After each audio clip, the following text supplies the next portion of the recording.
Make sure everything's good.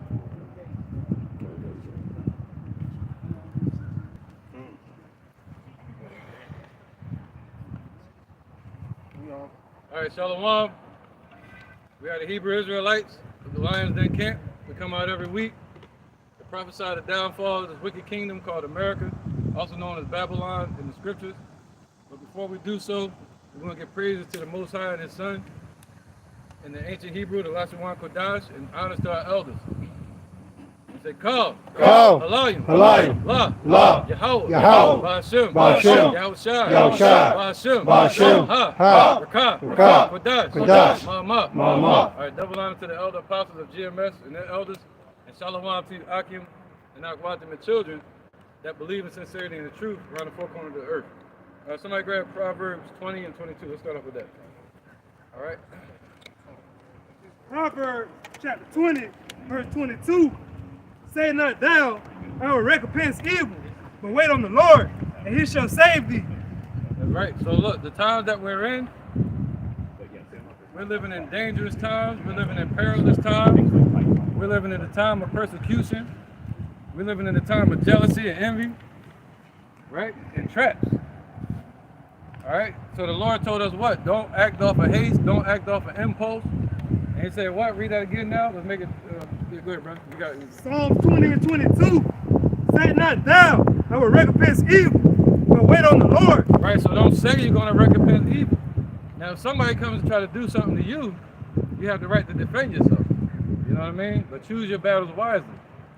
But He said what? Don't say that you're going to do something to somebody. Let the Lord avenge you, man.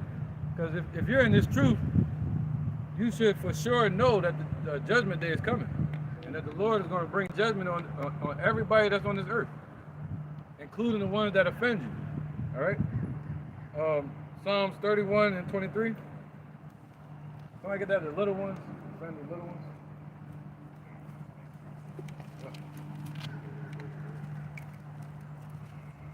This is Psalms chapter 31, verse 23. It says, "O love the Lord Yahweh, all ye His saints, for the Lord Yahweh preserveth the faithful, and plentifully rewardeth the proud doer." See that? So we're looking for the Lord to preserve us and to get that reward. What's the reward? Eternal life. What's the reward? Protection. All right, the reward is also spiritual powers. And for the Lord to make us perfect in the kingdom.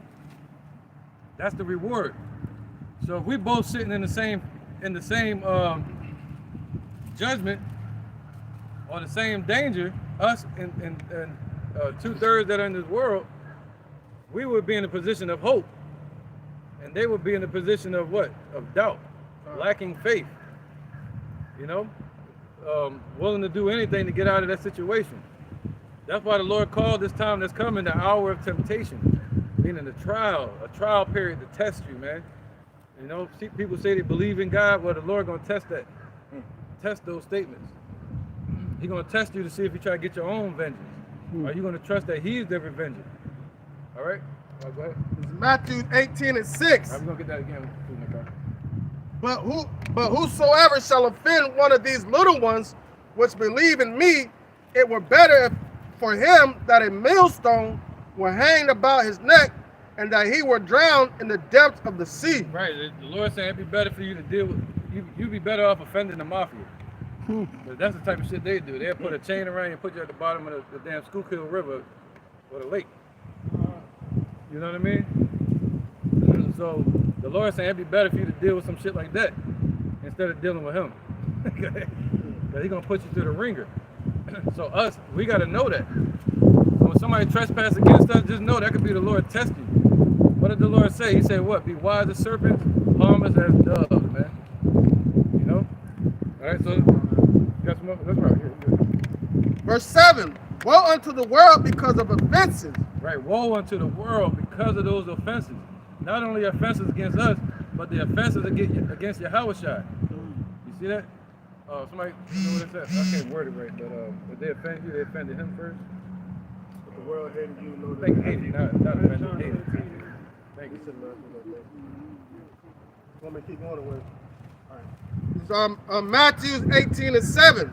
Woe unto the world because of offenses, for it must need to be that offenses come. But woe to that man whom by the offenses cometh. See, but woe to that individual. So when the Lord's saying woe to the world, he's talking about to each individual. The Lord has a certain judgment for each specific person, man. He got your names written in the book of life or the book of death. All right? So we shouldn't have to walk around, yeah, you're going to be vexed, but it should be spiritual vexation, not carnal vexation. You know, us being in this truth, we got to learn how to mold that energy, that emotion, that's what it is, energy and motion. We got to learn how to move that into the realm of spirituality instead of being carnal. All right? Yeah, your mind, your heart's going to meditate terror.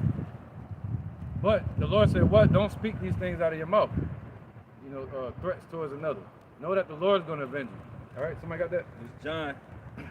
This is John chapter 15, verse 18. If the world hate you, ye know that it hated me before it hated you. See, this is a beef between the Lord and 2/3 of our people and these heathens. All right, they've been risen up as an enemy against him. Imagine all the persecution that he had to deal with. All right, but in the end, what happens when we stand up against tyranny? When we stand up against persecution, the Lord will defend us. All right, but we got to stand up correctly. We got to stand up the way he told us to stand up in the spirit. All right, having our loins girded with the spirit of truth. Oh, that was it. Yeah. All right, brother, go ahead. So this is Exodus chapter 14, verse 13. And Moses said unto the people, fear ye not, stand still and see the salvation of the Lord, which he will show you today. For the Egyptians who ye seen today, you shall see them again no more forever. That's right, man. So what? Stand still. What was that? Egypt? Yeah, man. 1446 BC, and that was the Egyptian Empire. It's such a vast kingdom. What they used to say to their kings: "O king, live forever. O king, reign forever." They thought it was going to last forever. They even tried to revive that kingdom under Pharaoh Necho II. But the Lord said, "What? Yeah, the threat's going to come up." But what did he say about Esau? When they come rushing in like a flood, the Lord gonna lift up a standard against them. And that threat that they're putting against us, we're not gonna see that anymore. You know? So the threat that you see for that moment, man, get out of the way of that and they'll go crash out against somebody else. Or the Lord will judge that person. You know? But judgment is coming and salvation is coming. All right? Look what he did to the Egyptians. Interjection? All right, interjection. Hold it. All right, this is John chapter 17, verse 14. I have given them thy word, and the world hated them, because they are not of the world, even as I am not of the world. See that? That's right, man. So that's why they hate you. Yeah, they might not know what you believe, but in 2nd Ezra, I think it's 15, it's going to be an insurrection against those that believers in Yahweh. They don't have to know that we're Israelites. They're just going to see that light on you. They're just going to see that on you, see your energy, see your whole demeanor, and see you being vexed at how wicked they are when they walking by. Jake, the dude switching up the street. You know, that'll make you vexed, man. You know, go ahead, bro. Verse 15. I pray not that thou shouldest take them out of the world. Right, we ain't got to run. The Lord ain't trying to, basically saying what? We're built to go through this, man. We got to be spiritual juggernauts. You know? We gotta be able to leap over hurdles. We gotta be spiritual Olympians, running the marathon. I pray not that thou shouldest take them out of the world, but that thou shouldest keep them from the evil. That's right, man. See that? So what happens when you don't have to tell the threat to go away, but the Lord can build you up against that threat? You know, He don't have to remove you out of here. He can make it to the way it was on the movie Matrix. What he say? So you said I'll be able to. He said he's gonna come to a point where you won't even have to dodge them at all. Yeah. You won't even have to. You don't even have to dodge them people at the while. See that? All right. So somebody have preachers down here. Go ahead. Finish. No, let me see that piece off and then I'll. That is Exodus 14 and 14. the Lord shall fight for you, and ye shall hold your peace. Right, there you go. The Lord shall fight for you. The Lord is going to fight for us, and we're going to hold our peace. Meaning what? Keeping that sound mind, not having to go out and move in haste. You know, we're going to trust in the Lord. Go ahead. This is Isaiah 41 and 14. Right, we got to trust that the Lord is going to fight for us, man. We don't know how. We got a glimpse of how, according to the scriptures. But he said he's going to fight for us. Fear not thy worm Jacob, and ye men of Israel. Yep. I will help thee, saith the Lord, Yahweh Bashem Yahushai, and thy Redeemer, the Holy One of Israel. Right. Con, you got it. Yep. Then you go. Yeah, Con, that's through and everything, the Lord got his elect back. You know what I'm saying? And it started from when he put this truth back into remembrance. You know? Yep. Yahushua was fighting for us when he went on the cross. He's fighting for us in the spirit, man. He's fighting for us, holding back the winds, Revelation 7, so that we can be sealed. All right? And he said, what? Thou worm, Jacob? A worm is a prey, nothing more. And we're like prey here. Like we were talking earlier. I don't care what strategy, Whatever strategy you come up with. it ain't gonna work unless the Lord involved. That's it, man.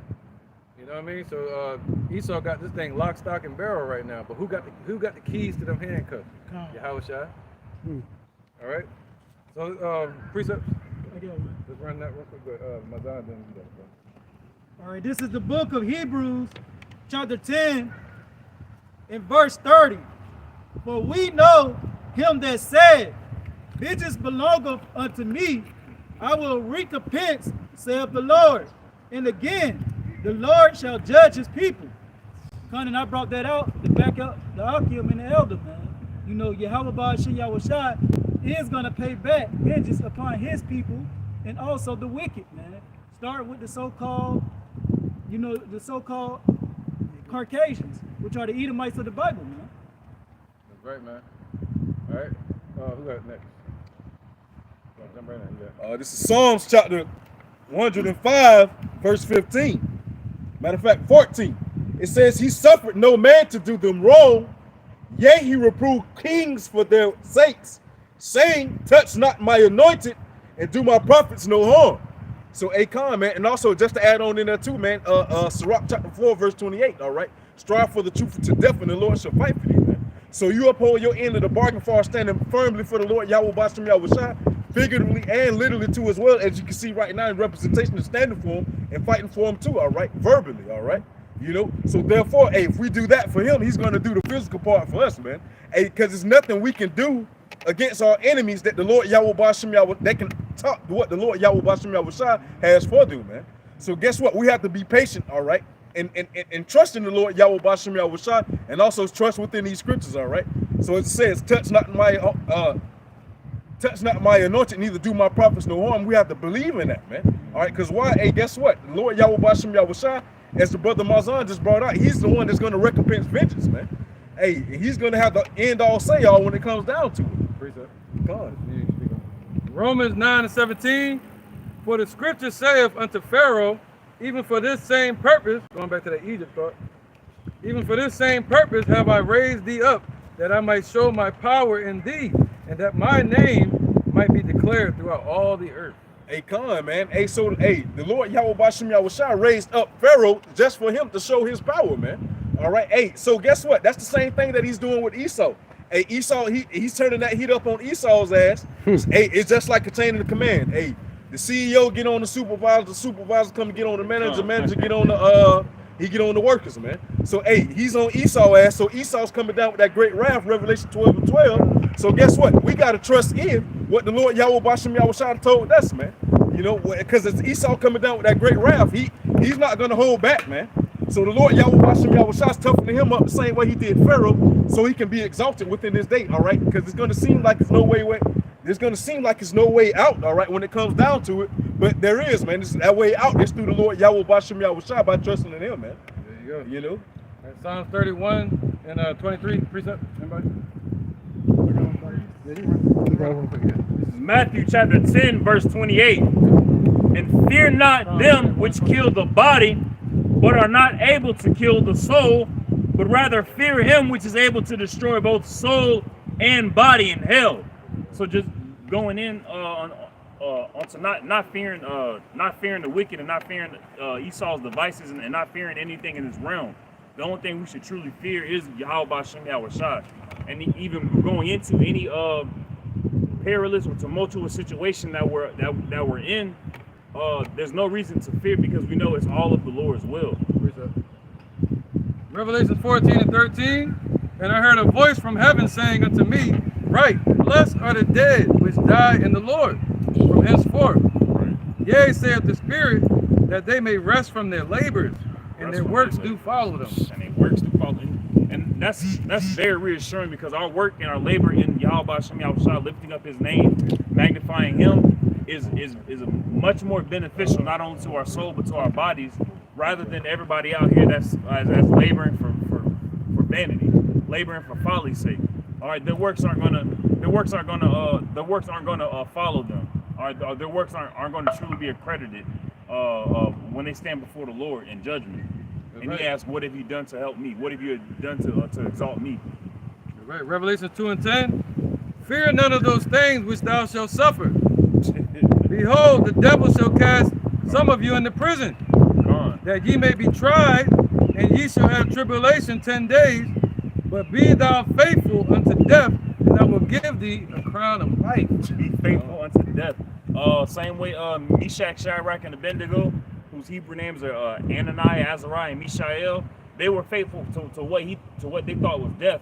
You know, they said, you can put us in a fiery furnace, and we're still not going to bow down, even if the Lord doesn't save us. They were prepared to go, not prepared to go. They were willing to go into the fire. They went into the fire, I should say. Right, man. And we're saved in the midst of it. Last one.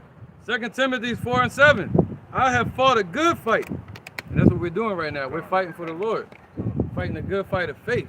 See that? All right. And I have finished my course. So we all got a course that we got to finish in this life. You know? And just like with Yahushua, it says what? With the death of the testament must come the death of the testator, meaning whoever the story is about. So your story ends when you die. It just starts again in a different story. A different chapter. Thank you. Different chapter of the same book.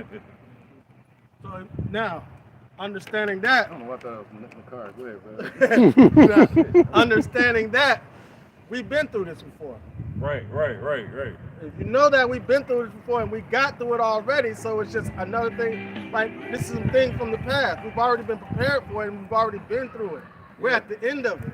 Yeah, the core element is still the same, faith. And you're either gonna have faith or you're gonna doubt. And there's gonna be deliverance and salvation. There's gonna be judgment. All these things have been upon the earth before. This is the place of judgment. And when you talk to people about the scriptures or about keeping faith in the Lord and follow His commandments, they say, well, those times were different. They had that still the same times. We are still individuals who are striving for righteousness for ourselves and for our nation, and we want to see this wicked kingdom be taken down the same way the people in the old times did. They were individuals who were trying to live righteous to the Lord as they could in this wicked society. They were being ruled by wicked individuals as well. Right. Go ahead. This is the book of 1 Corinthians 10. It says, "There have no temptation taking you, but such as cometh to man. But Yahweh is faithful, who will not suffer you to be tempted above that ye are able." So kind of going to what Zariah was just saying. It's a different time, but it's still the same thing, meaning the same temptation.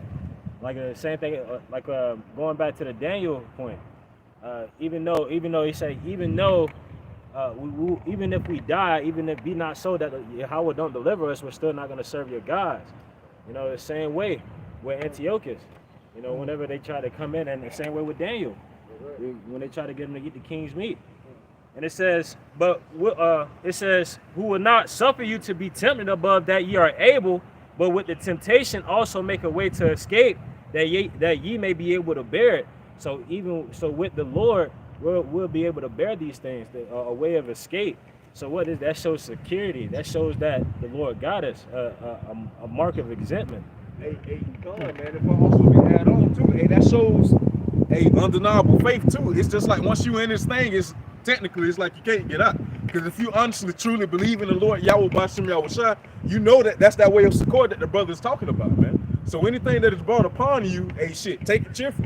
You know, easier said than done, but hey, at the end of the day, you know that the Lord Yahweh Bashem Yahushua got your back, man. Because it's like, hey, shit, if he don't, why am I going through this? You know, hey, shit, why is he putting me through this?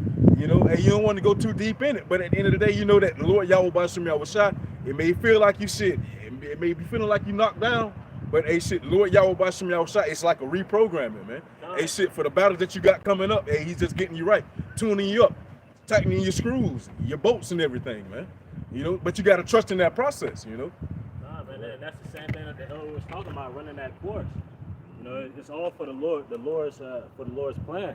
We just got to run that course in order to see these things, to see the glory, to see, and all that is for glorifying Him. Right. Wisdom of Solomon 3:1. But the souls of the righteous are in the hand of Yahweh. So even in death, we're still in the Lord's hands. Look at Stephen. He said when he died, he said to the Most High, he actually the Most High showed himself to Stephen while he was dying. Stephen saw Yahweh Shai and Yahweh in the heavens. He said, Father, into your hands I place my soul. So in his hands, we're in his hands either way. Go ahead, bro. Hey, what it is, correct me if I'm wrong, it's Romans or Matthew. It say, what shall separate us from the love of the Lord? So height, depth, principality, death, nothing can separate us from the Lord, man. So we know that, hey, shit, whether we fall or whether we stand, the Lord Yahweh Bashem Yahushua is still gonna have us, man. As long as we stay true to his word, man. The only thing that can separate us from the Lord is the Lord taking us out of his hand and turning his face away from us. And he did that for a time, the falling away. But right now, we're back in his hands and he has his face turned towards us. The day is coming pretty soon, and then this darkness is going to scatter. All right.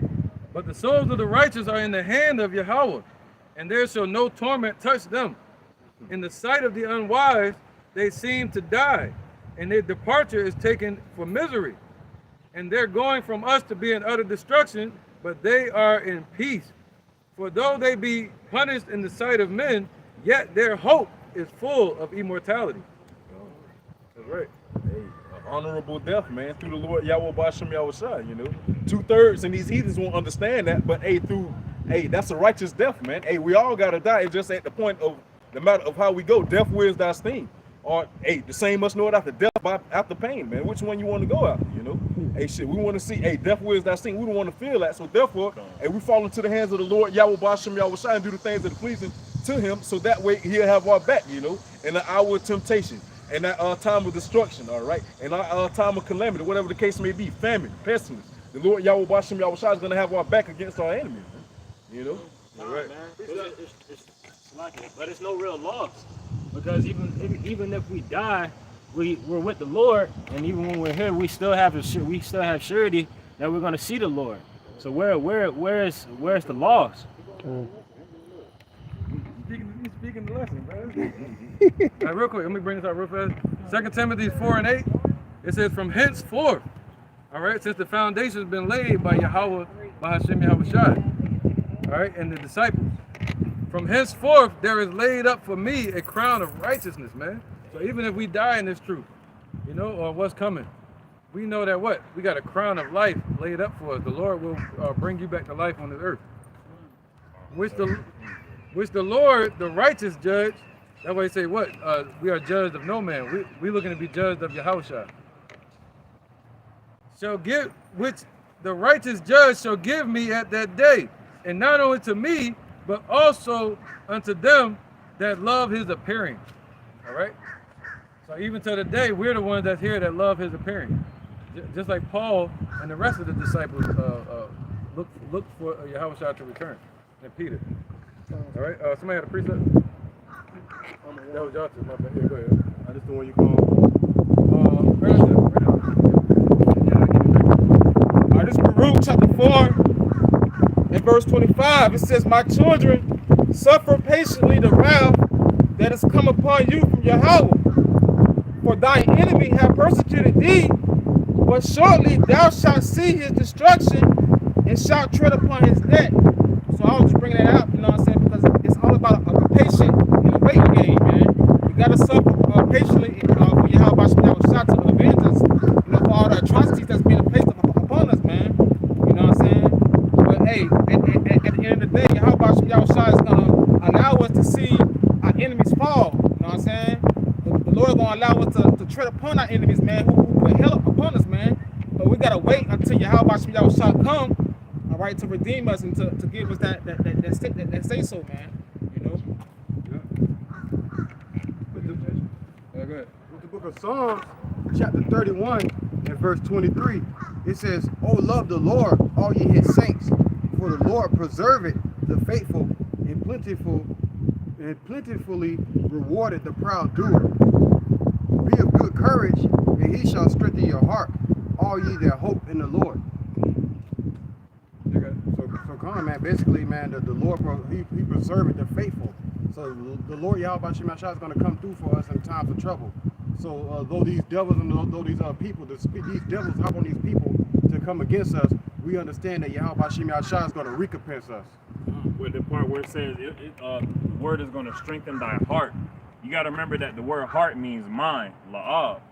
And to strengthen your mind is to not be weak-minded like these individuals are. When somebody says something to them,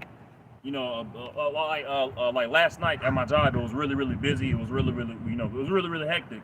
And I was like, "Yo, can I get those wings?" He was like, "Yeah, the wings cooking right now." But he didn't say it because he didn't think to say it softly to the waitress, so that way she could be, understand of it. He just said it in the midst of tumultuousness. And her weak-mindedness was like, "Oh, well, and got an attitude."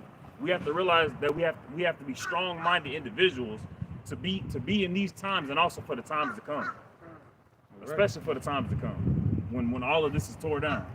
This is 2 Corinthians 4 and 16. For which cause we faint not. See that? We don't want to slack up in this work or faint in this truth. All right. But though our outward man perish, you may get sick, you may be stressed out from time to time, you may get some gray hairs, getting old, ailments. Our outward man perishing. Yet the inward man is renewed day by day. You can feel your spirit getting stronger and stronger. You know what I'm saying? Hey, that's that new righteous man calling out that old decrepit body and shit, trying to be reborn again, man. That's why your body, you can look at it like that, your body being torn down and everything. That's right. That's right, man. So that's right. Yeah, because this is just. I get it. Real fast. Hold on 1 second now. All right. 1 Corinthians 15 and 37. All right, so 15 and 37 is 1 Corinthians 4 and 17. For our light affliction, this is a light affliction compared to immortality, compared to the spiritual power that the Lord is going to bless us with. This is a light affliction. That's why he said this burden is light. For our light affliction, which is but for a moment, just a moment in time compared to eternity, like a drop from a bucket compared to a mountain, working for us a far more exceeding and eternal weight of glory, man. So you go ahead, read that one. 1 Corinthians chapter 15, verse 37. Right, maybe 36. Go ahead. 36. Thou fool, that which thou sowest is not quickened except it die. Right, so these bodies got to die at some point. All right, so either way, we're going to be changed, and these bodies are going to die off, and we're going to have new bodies. Go ahead. And that which thou sowest not that body that shall be. Right, so this is not the body that shall be. Go ahead. But bear grain. So this is just a precursor to what's coming. All right, it bears the grain of what's to come. Go ahead. It may chance of wheat or of some other grain. Right, is it going to be a wicked spirit in that individual, or is it going to be something righteous coming out of that person in the day of harvest? All right, go ahead. So these bodies are like the soil, and the spirit is the grain. The spirit is the seed. All right, and the Lord sowed good seed in the field, and the serpent sowed evil seed in the field. Meaning, talking about the spirit. Go ahead. But Yahweh giveth it a body as it hath pleased him. Right, but the Most High has given it, talking about the spirit, that seed, he gave it a body. And it bears the grain of what's to come. And what's to come, superhuman bodies, man, to where we'll be righteous and made perfect. That's coming. You know, but what do our people say? Wherein hast thou loved us? You know, they have no hope. Look at like a Fat Man Scoop, you know, rest in peace to him. Who was that? I watched the video with him and Lil Jon talking about the, damn, I forgot what K talking about. Oh, with the slip, boy. Oh, with. No!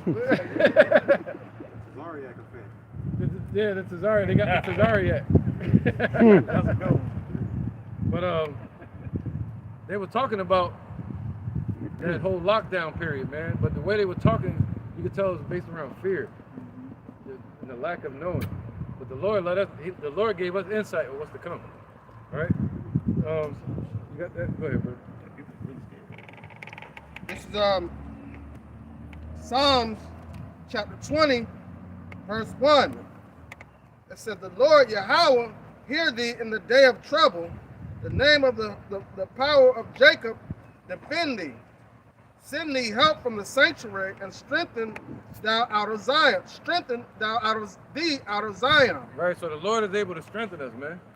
All right, even though we're in our weak state, as like you said, like the worm Jacob, the Lord is gonna give us strength. All right. It says, remember all thy offerings and accept thy burnt sacrifice. Grant thee according to thine own heart and fulfill all thy counsel. We will rejoice in thy salvation. In the name of our power will we set up our banners. The Lord fulfill all thy petitions. Now know I that the Lord saveth his anointed. Right, his anointed. Who are his anointed? The Negroes, Latinos, and Native Americans. We're God's chosen people. What is this? That's right. You ever heard of the Hebrew Israelites? Yeah, I'm a Christian. That's cool. That's cool. But what's your nationality? That's what we got to talk about. Jesus. Well, a nation. Haitian. I'm Haitian. Okay, but the Haitians, now before they were called Haitians, they were called Levites. Right, I know that. So we got to go by a nationality. But you said Christian. That's not a nation. I know it's not a nation. You should have said Levite. But that's why I hang with. I hang with Jesus. Fair enough. All right, so now, what was that? Go ahead. We're at verse 6 on Psalms 20. Yeah, All right, right, verse 6 said, now know I that Yahweh saveth his anointed. Right, the Lord going to save the anointed. Those are the ones that the Lord anointed, man. All right. Just like Elijah had to anoint Elisha, just like Yahweh had to anoint his disciples. Those are the ones that's on the truth, in the truth, man. See, that woman's not anointed. If you're a sister and you're in this truth, you got anointed with the spirit of truth. All right, go ahead. That was a perfect example right there. He will hear him from his holy heaven. Right, so the Lord is going to hear. I don't want to take the picture. All right. The Lord is going to hear us, man, from his holy heaven, from his throne, and he's able to strengthen us from there. He's able to cause lightning to come down out of the clouds onto the earth from his throne. By his command, he's able to make all these things happen out in space, called space weather, and have it affect the troposphere, the Earth's weather, which would affect the Earth. You know, the outcome upon Earth, man. So he's able to do the same thing with empowering us. You know? Go ahead, brother. He will hear She's still mad. Damn. him from his holy heaven with the saving strength of his right hand. There you go. So he's able to save you with the saving strength of his right hand, meaning spiritual. He's able to save you with spiritual power, also representing Yahweh Shai. All right, go ahead. Verse 7. Some trust in chariots. Right, some people like that. She trusting in the Christian church. You know, they're going to, why? Because the Christian church got a big building. They got police around it. You know, it look just like the government building. So they trust in the government. They trust in these churches. They trust in money. They think gain is godliness. Trusting them idiots. They trust in Esau. They trust in these church leaders. These systems that are created by Esau. Right, they trust in all of this. All right, go ahead. They go down to Egypt for help. Go ahead. Some trust in chariot and some in horses. But we will remember the name of Yahweh Ba'Shem Yahushai, our power. Right, look at Sisera. That damn Hamite that trusted in chariots. He had iron chariots. Oh yeah, and they sank into the mud, right? They sank into Come on, bro. The Most High calls it the rain. Who would have thought that? He said, I'm going to deliver y'all from Sisera. But he got iron chariots, though. That was when they started using iron chariots. God. And the Lord Yeah, was like, we had so? like hundreds of thousands over there. Yeah, that did. Oh. The Lord was like, so I got you. Just you trust me or not? And the ones that trusted him, the Lord had it rain, and so it started making a lot of mud, and the damn chariots couldn't move. Wasn't nothing but paperweights at that point. So now think about that with Esau. You know, the Lord don't have to take us out of here until the missiles hit, because that's the Most High bringing that judgment, that fire. But everything else that Esau got, he said, no weapon formed against these shall prosper. So they can build it up, but the Lord gonna throw it down. They're gonna have it to where it's no effect on us, man, at some point. All right. Verse 8. They are brought down and fallen, but we are risen up and stand upright. That was it. That's right. We're going to be risen up, and we're going to stand up boldly in that salvation. We're going to be upright, meaning righteous. All right. Our ways are going to be pleasing to the Most High. So we're going to be able to have confidence and enjoy that exaltation. Not worried that we're going to fall again in the future. All right. Go ahead, brother. Zephaniah chapter 3, verse 8. Therefore wait ye upon me, saith the Lord, until the day that I rise to the prey. Yeah, I'm going to hold off on that one. Go ahead, brother. This basically was going back to the, beginning of the lesson was basically saying Matthew chapter 5 and verse 38. It says, ye have heard that it had been said, an eye for an eye and a tooth for a tooth. But I say unto you that ye resist not evil, but whosoever shall smite thee on the right cheek, turn to him also the other cheek. Basically, I was holding it, basically going into, not recompensing evil for evil unto yourself, basically. And that was it. All right. Psalms 31, 23. This is Psalms 31, verse 23. Oh, love the Lord, all ye his saints. That's cool. We're going to keep it rolling. Man. For the Lord preserveth the faithful. Right, so praise ye the Lord, all ye his saints. If they're not the saints of the Lord in these times, they're not going to be praising the Most High, man. So we shouldn't expect them to. But what? It said every knee shall bow when Yahweh shows up, and every tongue shall confess it. All right, go ahead. For the Lord preserveth the faithful, and plentiful rewardeth the proud doer. Yep, yeah, keep on. We brought this up too. That's crazy. Good. Be of good courage, and he shall strengthen your heart. Woo! See that? So the Lord said, be of good courage, man. Be of good courage and stand up to these devils, with the word. You know what I mean? Stand up in the spirit of truth. Don't hide your face anymore. He said, stick out your face from the clefts of the rock. Stand up boldly. He said, then shall the righteous man stand boldly in the face of such that have afflicted him. All right? Go ahead. And he shall strengthen your heart. And he shall strengthen your heart. Where's your heart? Your la'ab, your mind. So now the Lord is strengthening us with this truth. But someday he's going to what? He's going to, what they call that? Spark that pineal gland. I'm thinking of a word, but exalt you. He's going to exalt your mind, man. It's going to start there first. See, right now, he's doing that now. He told us to what? Put off mortal thoughts and put on the immortal. And he's strengthening our mind. But then when he shows up, he's going to heighten your senses and your conscience. But that's another word I'm thinking of. But he's going to give you those abilities. Amplify your skill, your abilities. It was, and it's funny you say I can't that. think of the word right now. On movies and TV shows, every time an individual gets power, they're given that power, but they're not given a mindset of power. Yahweh Shem Yahushua is giving us the mindset of a God, pretty much, and then giving us God-like abilities. Woo. Other than that, we'd be tyrants. Right. Just like in the beginning. All right, so we have powers right now. We wouldn't be able to properly use them because we still have somewhat of an American mindset to an extent. we try to get the hell out of here. Yeah. We would fight when the Lord didn't say fight that battle. Exactly. So many people slap. Yeah. Yeah, heads will roll. Today. That's right. Jeremiah 29 and 11. We'll get some of these scriptures knocked out.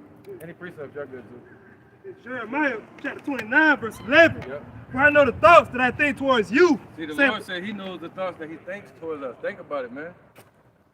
So if you think that you're not enough, The Lord told you to start walking towards him and he'll build you up. He'll strengthen your heart. So he said, what? He knows the thoughts that he thinks towards us, man. Go ahead. Saith the Lord, thoughts of peace. Thoughts of peace. So he wants peace towards us. So he's going to bring that to us. Go ahead. And not of evil, to give you an expected end. To give to us an expected end, man. We can trust him. He's not like Esau. You sign the contract and then it ends up bad for you. The Lord said, no, sign this contract and the one he's going to give you your expected end. All right? What's our expected end? Revelations 13 and 10, I think it is. Or was it Revelation 11?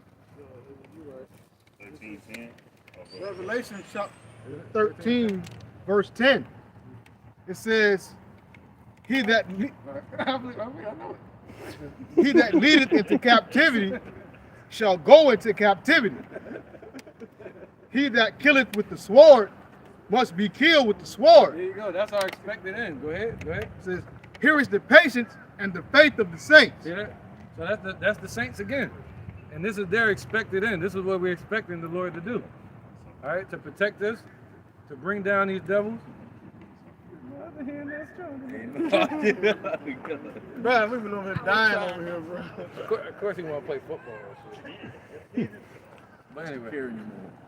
Good, man. I want to see him throw. Jeremiah 29 and 11. Jeremiah chapter 29, verse 11. For I know the thoughts that I think towards you, saith the Lord. Thoughts of peace and not of evil, to give you an expected end. Then shall ye call upon me, and ye shall go and pray unto me, and I will hearken unto you. See that? So now we're in the time where the Lord, his ears are open to us. What's that? Lord of Sabaoth? All right, his ears, man, that's another one too. He said, I've heard thee in the time acceptable. That's right. So the Lord is hearing us right now. All right, go ahead, read that again, brother, the last line. Jeremiah 29 and 12. Then shall ye call upon me, and ye shall go and pray unto me, and I will hearken unto you. And ye shall seek me and find me, when ye shall search for me with all your heart. That's right, man. So now the Lord has strengthened our heart to where we can search for him, man. To where we know to even be able to search for him. All right. Go ahead, what you got? Right after this. Right after this. That's what I want to do. Yeah, right after this. This 2 Corinthians chapter 6, verse 2. It says, for he said, I have heard thee in a time accepted. Woo! So now the Lord is accepting our prayers. Now the Lord is accepting our cries. That's why they were able to put us in slavery. Because the Lord had his ears closed to us, because it was punishing us. But they don't know that the Lord, his ears are open to us now. But his name is not Jebus. His name is Yahweh. His son name is Yahushua. All right, we got to stop worshiping these Edomites. Go ahead. It says, I have heard thee in the time accepted, and in the day of salvation have I succored thee. Right, so in the day of salvation, the Lord is going to secure us, man.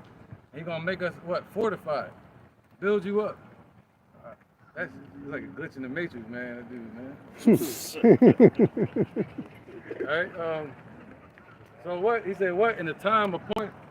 It says, I have heard thee in a time accepted, and in the day of salvation have I succored thee. See that?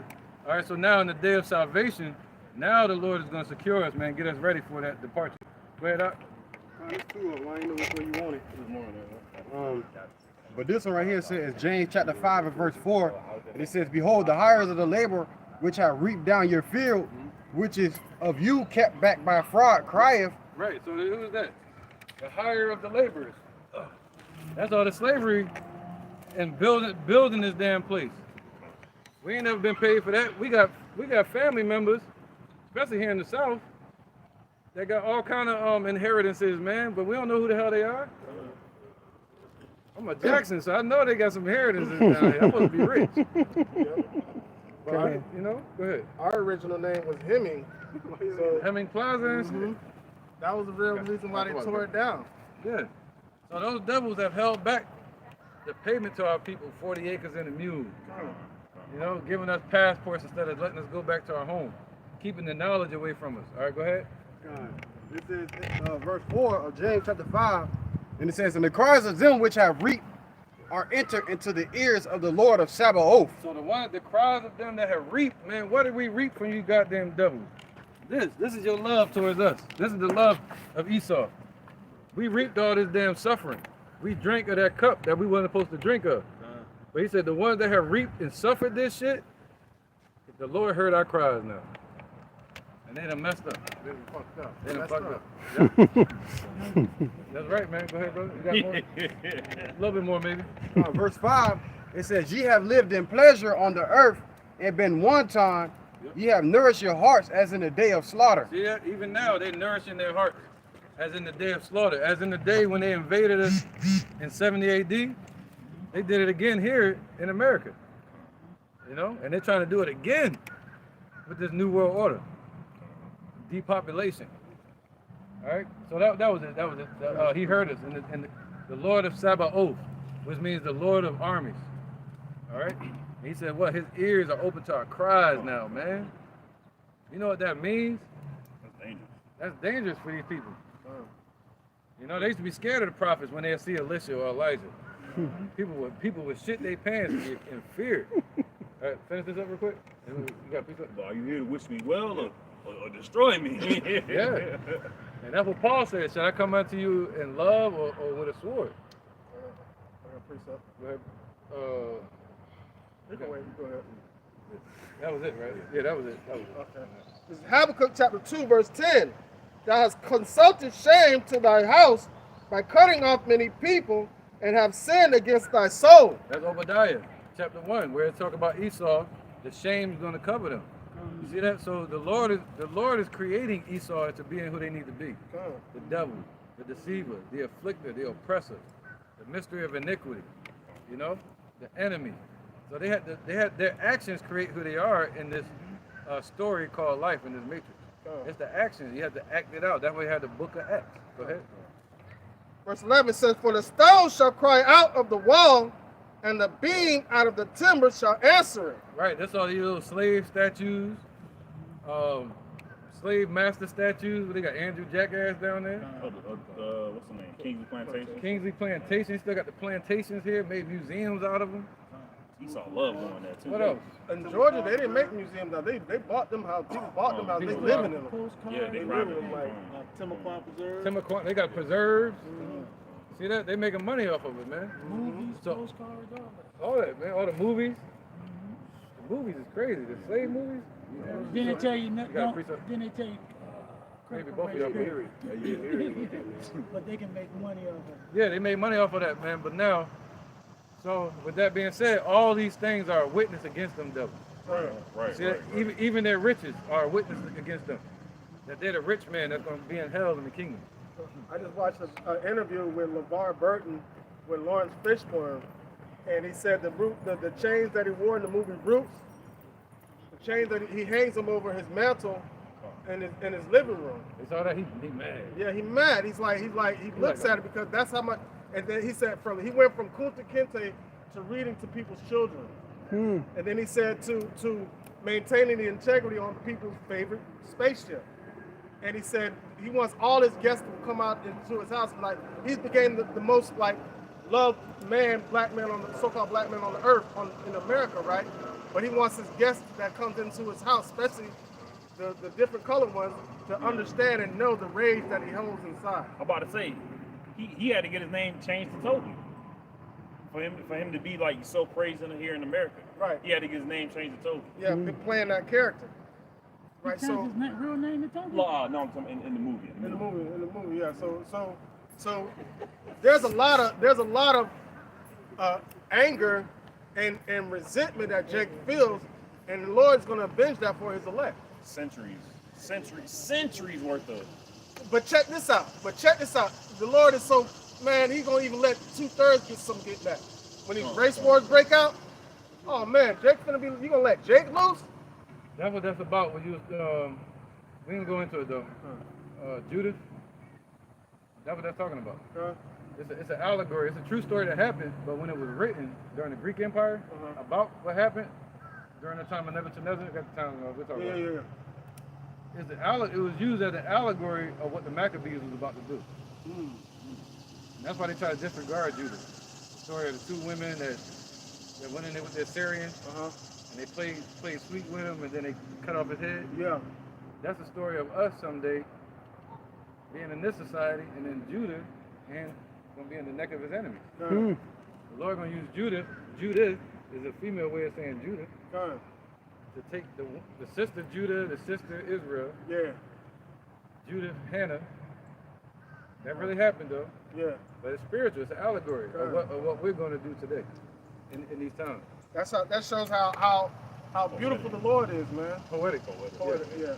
It's funny. I was watching a movie called Hercules, and his false dad killed his real mom, and so he was battling his stepdad, and as he was about to kill him, he stopped, and I was like, what the hell? Why he stopped from killing? And then he put his weapon down. Unalive him.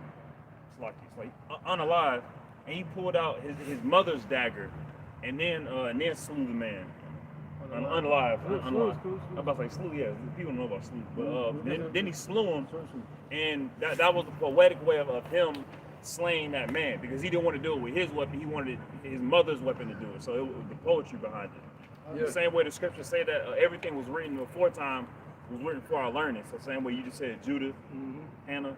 Yeah, and what did you say? Hercules. That's the story of Samson. And another thing, I forgot what I was watching, but it might have been Fallout, but it was somebody going to avenge the death of their father, right? And he said, well, if you got your mind set on vengeance and get back, he said you might as well dig two graves, one for the person that you're going to kill, and one for yourself.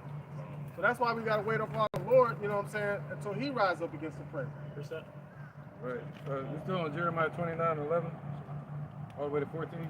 Yeah. No, we'll get his precept first and we'll go right back into it. This is Zephaniah 3:8. Therefore wait ye upon me, said the Lord, until the day I rise up to the prey. For my determination is to gather the nations, that I may assemble kingdoms, to pour them upon them mine indignation. Right, that's the determination of the Lord. So my bad. But and if we try to take vengeance ourselves, we ain't doing nothing but getting in the way of that. If we think we can do something, let the Lord. That's his determination. He don't want to get them. He want to get them all at once. So he gathering everybody up because he gonna pour his vengeance down on all of his enemies. And any enemy to us is an enemy to the Lord, man. All right. Go ahead, bro. This is Romans 12. This is Romans 12:19. Dearly beloved, avenge not yourselves, but rather give place unto wrath, for it is written, vengeance is mine, I will repay, saith the Lord Yahweh Bashim Yahushua. Therefore, if thine enemy hunger, but that's pretty much the point, man. So, the vengeance is the Lord's, man. It's not our vengeance, man. It's his vengeance, man. So we just do the work until it's time for us to be called up. That's it, man. He got us. Go ahead, bro. Go ahead. Even if you were to read that last part, if our enemy thirst, give them water or whatever. But if you're understanding that, like the Lord will get pissed off if you're sitting there still trying to be, don't be nice, because nice is naive. Be kind. You still have to set boundaries. But if you know what I'm saying, the more you do that, the more they try to persecute, that they pour hot coals on top of their own head. And that's scripture, man. That's the Lord saying, okay, the Lord gonna look at it. You have raised your hand as such that be at peace with thee. Right. All right. Go ahead. Yeah, that was all right, quick. This is James chapter 1, verse 1.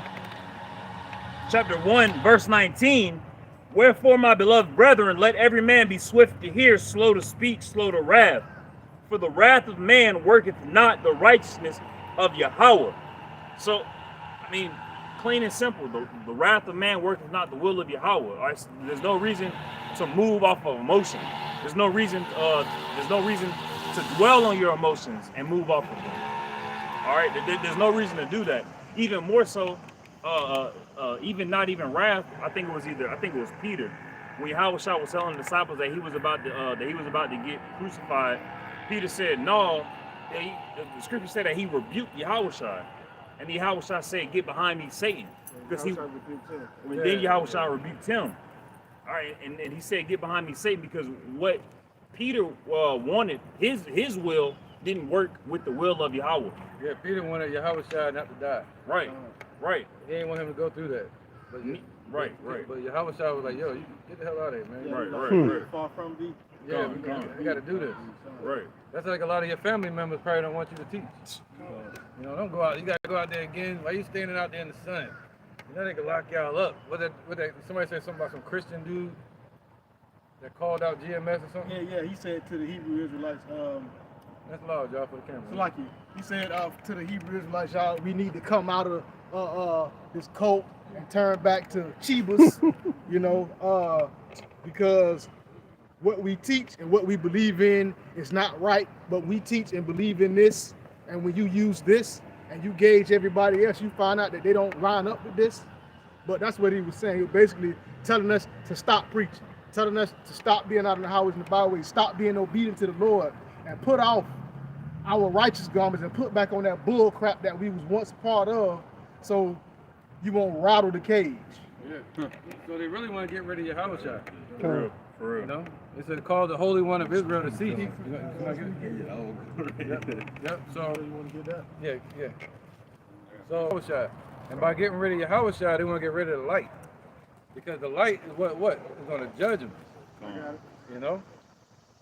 So they're like, yeah, go ahead, brother. You finish your point? No, you good. This is Isaiah chapter 30, verse 9. This is a rebellious people, lying children that will not hear the law of the Lord. So boom. So the Lord said he know their hearts. So they can act all willy-nilly with us and uppity. You know, they may have certain levels of jobs. You know, brothers got jobs, but I'm saying. They may have a certain status in the society or in their family, you know. But he said, what? The Lord know their heart, and this is what's in their heart, man. But if they can't understand this truth, something ain't right with them. The Lord already prejudged them. Go ahead. Which say to the seers, see not. Right, so how can we listen to them? Right.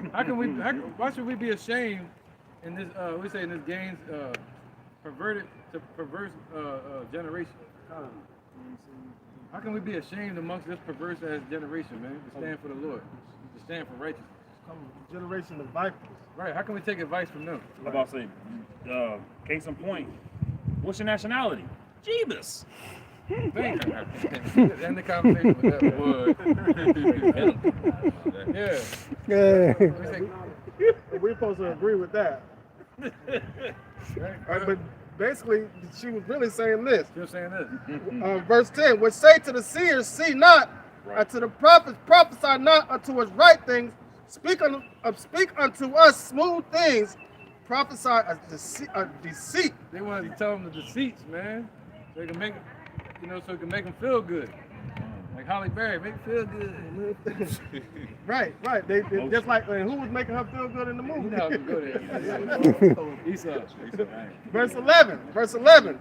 Now this is what the old Christian pastor was saying. Get ye out of the way. Turn aside out of the past. Cause the Holy One of Israel to cease from before us. So look, they want you to stop going on the straight path in the one direction. They want you to go in all these damn different directions to get to one destination. All these are different directions. These are all doors. We all represent a wide open door that leads to one direction. All right, these right here leads to many paths that lead you to the same destruction. Hey, it's like that one MC Hesher painting that has all those stairs that lead to nowhere. It's like a huge gymnasium full of stairs that lead to nowhere. That's what that is. Right, man. Or the shit that's in Harry Potter with the stairs, and you walk up, and you just come right back down, and you walk back up again. You try to go down, and you come up from the upstairs. Yep. Fucking leads to no fucking where. It's a bottomless bullshit staircase. That wrong room, when you open the door, go out the door, you end up back in the same room. Yeah. All right. You had a precept out? I was going to get this out of, this is 2 Samuel, chapter 6, just to back up the point. It says, then David returned to bless his household. This is after the ark. I believe the ark was returned to Jerusalem. It said, then David returned to bless his household, and Michal, the daughter of Saul, came out to meet David and said, how glorious was the king of Israel today, who uncovered himself today in the eyes of the handmaids of his servants as one of the vain fellows, Yeah, she disrespected him. shamelessly uncovereth himself. And that's what our family members say to us. You know, how you going out there, on, you know, out to the park or wherever we might go, and be out there yelling and speaking to the people and calling them out, this, that, and the third. They don't want us to do that. It said, verse 21, and David said unto Michal, it was before the Lord Yahweh which chose me before thy father and before all his house to appoint me ruler over the people of the Lord Yahweh over Israel. Therefore will I play before the Lord, and I will yet be more vile than thus. See that? Look, he danced so much his pants fell down. That's how happy he was by winning against the Philistines. Right. You know, winning that battle over against the Philistines. And yep, same thing, bro, because we dancing today. We're dancing to the tune, the music, the song that they can't hear. And they're like, why y'all dancing like that? What you celebrating? Downfall of America, baby. He said, I would yet be more vile, man. I'm going to show out even more. I'm going to do even more of what these damn heathens and two-thirds hate. You know? They call evil good and good evil. So what you call evil, we're going to continue to do that, which is this truth, righteousness, man. They hate the light. You know? That was your point, brother? That was the point. Okay. Go ahead, Doc. You got one? You got? This is First Peter chapter 2, verse 9. It says, but ye are a chosen generation, a royal priesthood, and holy nation, a peculiar people, that ye should show forth the praise of him who have called you out of darkness into his marvelous light. So just going on, we are that chosen generation today, and ultimately our purpose is to go out on highways and byways and show forth our light for Yahweh Shema Shah, not, you know, lollygag. They say you can't hide your light under a bushel. A city that is set on the hill cannot be hid. You know? So yeah, man, that's a good precept. And that's what we're supposed to be doing in these times, standing for the Lord so we can receive that reward, which is the kingdom. The Negroes, Latinos, Native Americans, Israelites. All right? Precept, go ahead. All right. This is to back up a point that Quan made earlier about our people being gainsaying and you know, having a problem with us doing this work. This is Romans chapter 10, verse 21. This is, but to Israel he said, all day long have I stretched forth my hand. Right, and we represent that hand that's stretched out. We're not supposed to be a fist, stretched out, punching people in the face, being tyrannical like some of these cats out here are. Toting guns at camp. Toting guns at camps, you know. But we're supposed to be out here what? As the Lord stretched our hand, reaching for the people, reaching for the elect to come in. Go ahead.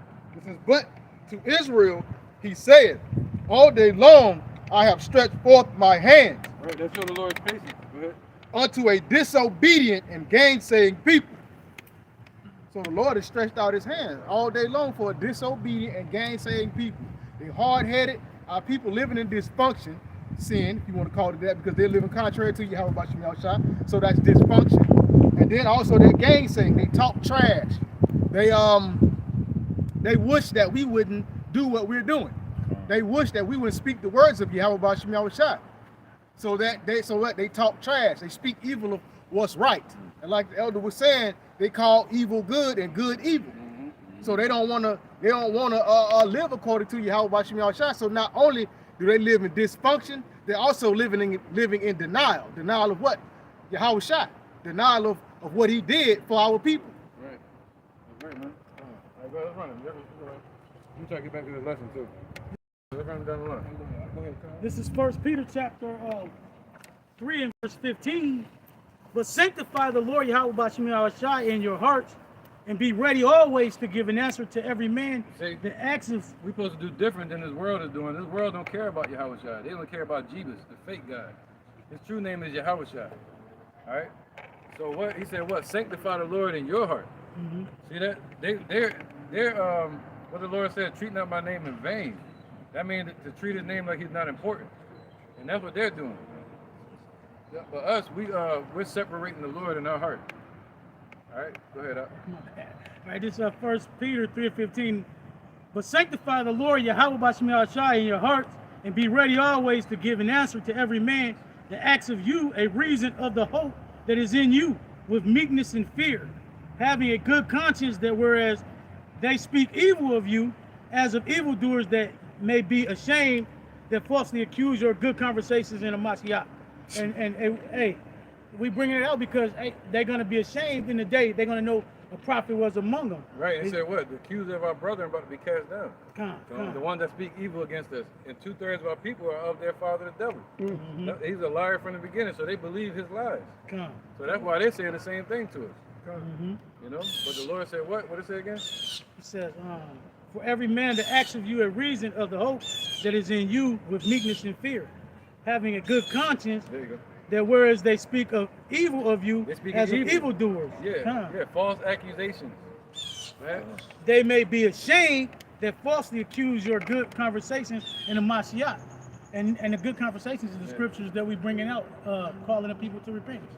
The so-called Negroes, Latinos, and the Native Americans. Right, keep that power, y'all, so we don't fall asleep out here, y'all. Come on. All right, go ahead. That was my precept. That was it? All right, go ahead. Spirit, bro. Who else had a precept? Hey, it's lucky. That's like, hey, think about somebody asking you, hey, why do you have patience in the Lord? Why are you waiting for the Lord Yahweh B'Shem Yahushua, man? Keep that in the back of your mind. Hey, shit, waiting because I want to get on somebody's ass that I can't do according to my own. But we have to wait to the Lord Yahweh B'Shem Yahushah in order to be able to do so. Because there's nothing we can do against our enemies, all right, hey, that we'll be able to get away with it, man. Why? Because we're living within their system, all right? Job 90:24, the earth is given into the hands of the wicked. So therefore, hey, shit, we got to wait until the Lord Yahweh B'Shem Yahushah make his return so he can take them out of the way so they can definitely, that they won't be that hegemony anymore, man. Starting with Esau, all right, with all the rest of the heathens. Because earlier I was speaking with the brother Yahweh and he was giving me this great story of this old movie that he was talking about. And it was about a man's father. He left all his life and the kid had a temperament. And they was teaching the child to control your temperament until his father get back. And then it was something about a contest where the dad came back and shot a bow and arrow through 7 hoops, and then he came up out of the road, and it was the boy's father and the son remember what they was teaching him, like, yo, contain your temperament until your father get back. As soon as his father got back, man, they was raising hell. And that's the same thing that we got to do now. It's according to the Lord's vengeance. The Lord said it. He said in Psalms 148, he said, we're going to bind their kings and fetters of chains, and we're going to do according to and execute the judgments according to his heart. So whenever the Lord comes back, we're going to have the mind of him to execute his judgment and his will and do it according to his anger. You know? Because that's fearful for anybody that's opposed to the power of Yahweh B'Shem Yahushua. Even if the Lord, doesn't give us, well, he will, but if he didn't give us spiritual powers, them seeing Yahushua come down and knowing that they have the same mindset as that individual is just as dangerous. Just as fearful for them. This is the book of Psalms, chapter 40 and verse 1. It says, I waited patiently for the Lord, and he inclined unto me and heard my cry, because I was dealing with a situation this week where Esau went in my woman's wallet and stole $750. So it had me in a heated mindset. And it had me in kind of a heated mindset, but I had to move according to wisdom. When it's all said and done, what it says, and he brought me up also out of a horrible pit, out of a miry clay, and set my feet upon a rock and established my goings. Right, and that horrible pit and that miry clay would have been me, going and trying to basically avenge myself, and would have fell into a trap and would have ended up, going to jail or whatever the case may be, having to spend more money, when I could just let the situation go and let Yahweh B'Shem Yahushua have it, handle the situation himself. It says, and set my feet upon a rock and establish my goings, and that's what Yahweh B'Shem Yahushua do for his elect. He set our feet upon that rock, being Yahweh Shah. He established our goings and caused our feet to walk, on every good path when it's all said and done with. Which is way more dangerous for these devils. That's to way more dangerous. It says your feet was in clay. I don't know if anybody has ever walked on clay, but it's a very, very hard walk to do. It's either very, very slippery or your feet sink and you can't walk. And the fact that the scripture said that the Lord picked them up out of that and put them on a rock.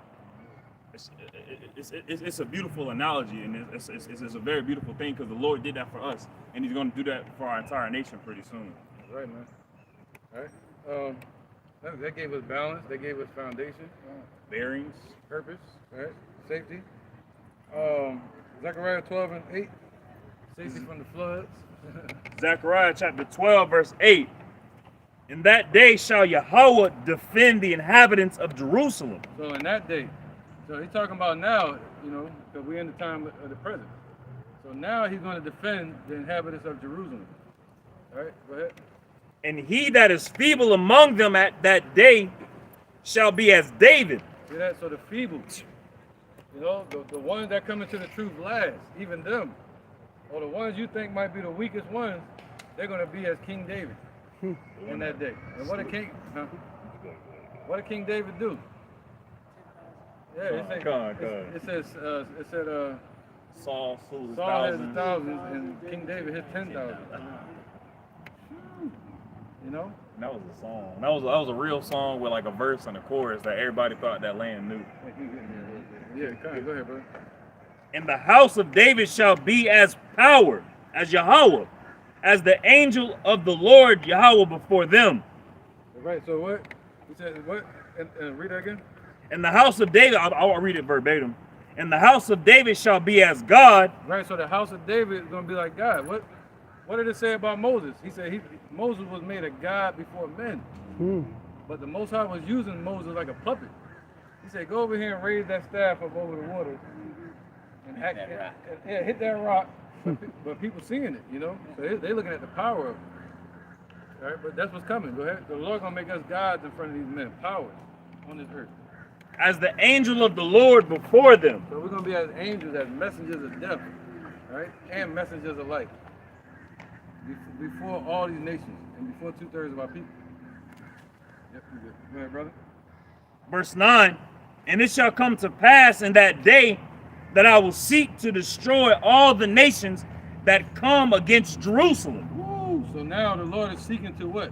To destroy all these nations. He said what? My determination is to gather the nations. They don't read that in church. Right. All right. So he said what? What did it say? What did they say in church? John 3:16. He came to save the whole world, but that's not what the scripture says. He said all nations outside of their elect. Go ahead. And I will pour upon the house of David and upon the inhabitants of Jerusalem the spirit of grace and of supplications, and they shall look upon me whom they have pierced. Let's go back. Let's break all that down. And I will pour upon the house of David and upon the inhabitants of Jerusalem the spirit of grace and of supplications. Right, so he's going to pour upon us the spirit of grace. These are all the things that were promised to King David. Not just spiritual power, but the spirit of grace, spirit of supplication, the sure mercies of David. Go ahead. And they shall look upon me whom they have pierced. And we're going to see Yahweh Shai.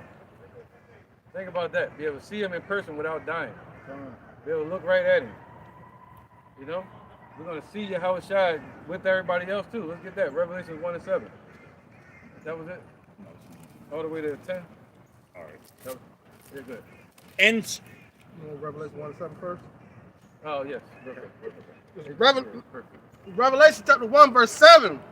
Behold, he cometh with clouds, and every eye shall see him. Right. So, yeah, he's coming with the clouds. The clouds of heaven. That Esau called UFOs. The Lord is, we got to go back to the basics, you know, from time to time. But the Lord is what? He said he's coming with the clouds of heaven, man. Getting that? The Lord is among them. Yep. All right. All right. That's good. We good. Take your time. Lord is among them. All right, 1 second. Now you good. Just hold yours. Where's that? Let me know y'all got it. 10,000 the angels of the Lord. All right, this is Psalm 68 and 17. The chariots of Yahweh are 20,000. Even thousands of angels. Right. We don't trust in horses and chariots of men. We trust in the Lord's chariots. And he said, under thy wings shalt thou trust. Go ahead. And these are the Lord's chariots to carry his royalty around. That's right, man. His precious jewels, man. His chariots. Go ahead. Give me jewels off the earth from. Right. This is it says Psalm 68 and 7. The chariots of Yahweh are 20,000. even thousands of angels.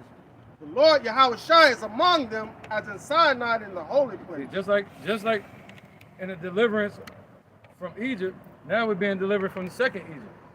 And Yahushua he said that almighty word leaped down out of thy throne from heaven into a land that's barren and desolate. That's talking about Egypt.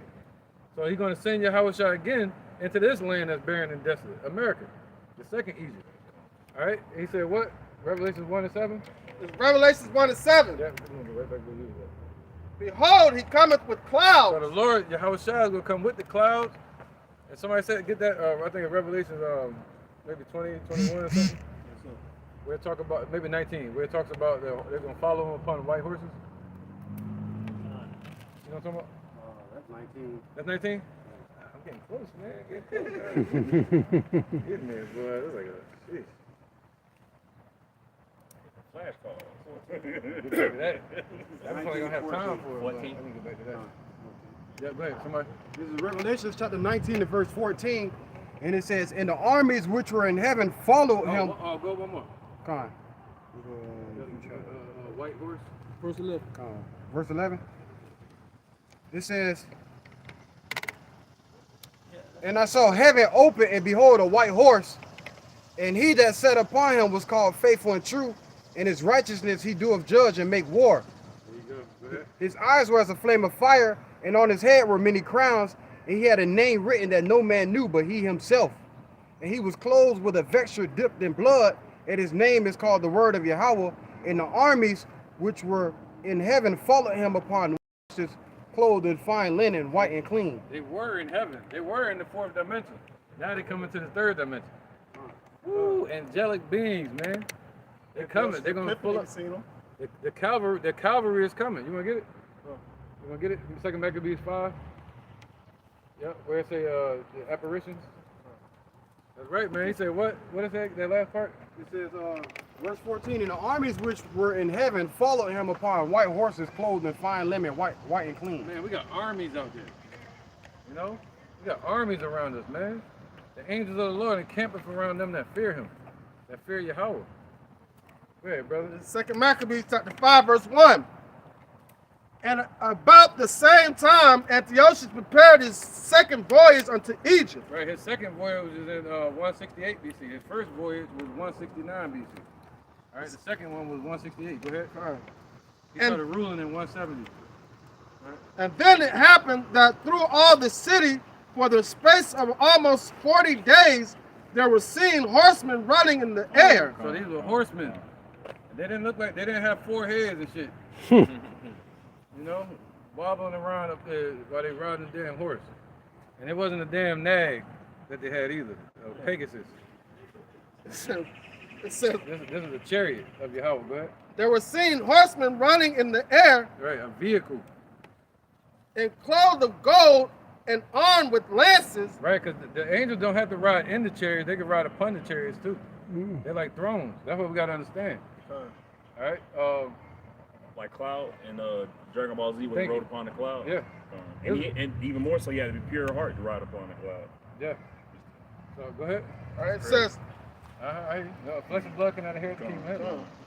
like a band of soldiers. Like a band of soldiers. So what? He said like a band of soldiers, man, those armies that were in heaven, they're going to be back here again. And they're set up to do what? Let's get that. Zechariah 1 and, what did it say? To fray them. Zechariah 1. Yep. Go ahead, brother. You can finish reading. All right, it says, verse 2, and troops of horsemen in array. Troops, man. So they had different ranks and classes of it. You know, soldiers and troops and ranks, and it was in order. Go ahead. Encountering and running one against another. Running one against another. What's that? That goes into your V formation, being in formation with each other. I'm going to do a lesson on that tonight. That's part of my lesson tonight. I get more detail on it. Huh? The murder tree, the red horse. Yeah, but then it's a little further down. Zechariah chapter 1 verse 21 to my freedom, right? Yeah. It says, then said I, what come these to do? And he spake, saying, these are the horns which have scattered Judah, so that no man did lift up his head. There you go. These are the horns. get that. No. These are the horns. They have what? Which have scattered Judah. See, these are the ones that the Lord used to scatter us. All these nations, these are the 4 horns. 1, 2, 3, 4. All right, go ahead. So that no man did lift up his head. So these are the ones that kept us in subjection, all right? When the Lord was punishing us. The Lord used them to keep us down. Go ahead. But these are come to fray them. But these, what are those? These are come to what? The word fray means to put them to flight, to scare the shit out of them. All these kingdoms. So the angels over many times have been sent to deliver us, man. Just like during the time of the Greeks. That's what we're reading about. Right? Just like during the time of the Greeks, right? The apparitions, right? Yeah.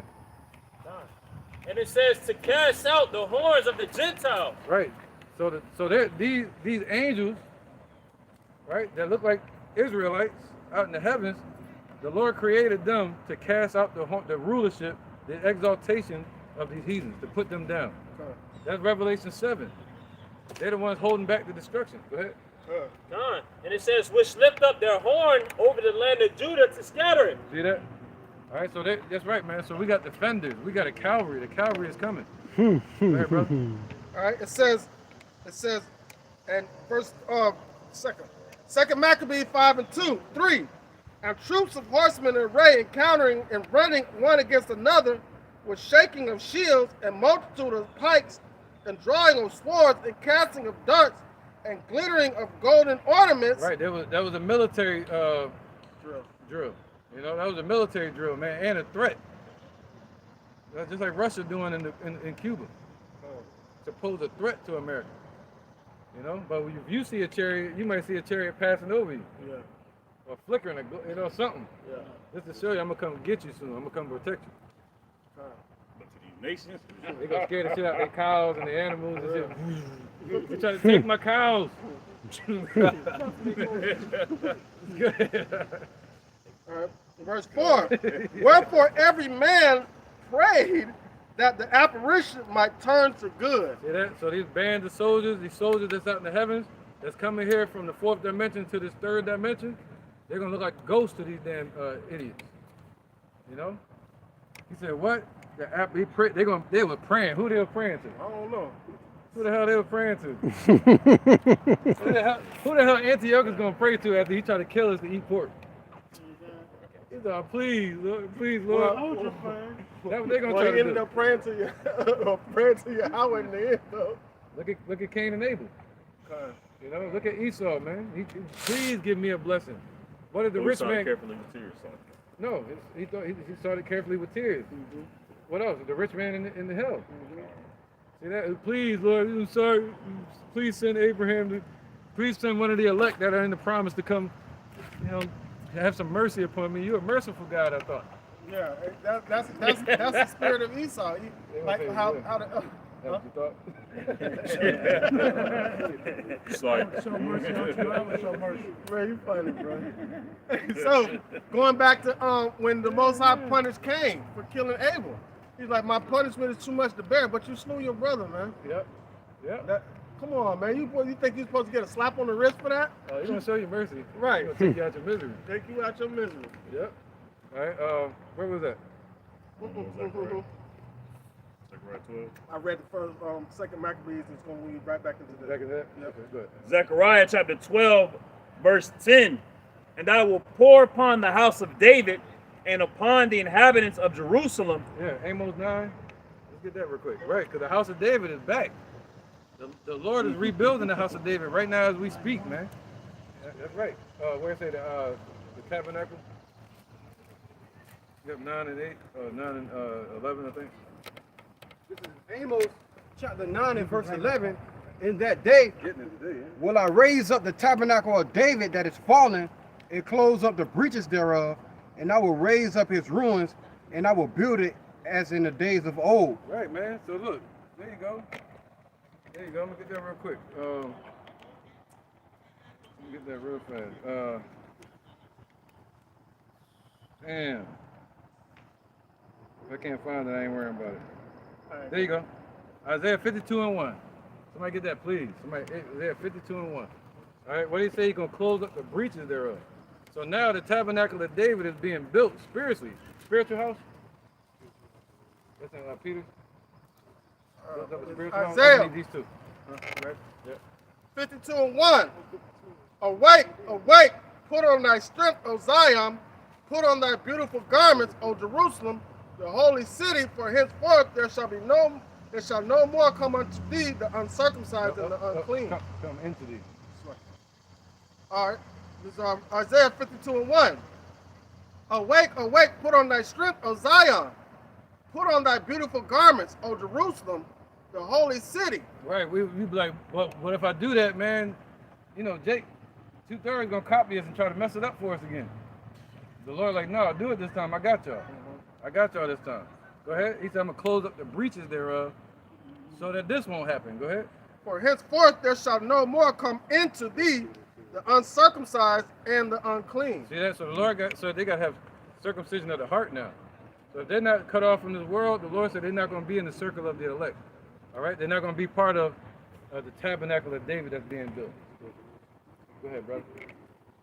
This First Peter chapter 2 and verse 5, and it says, "Ye also, as lively stones, are built up spiritually house."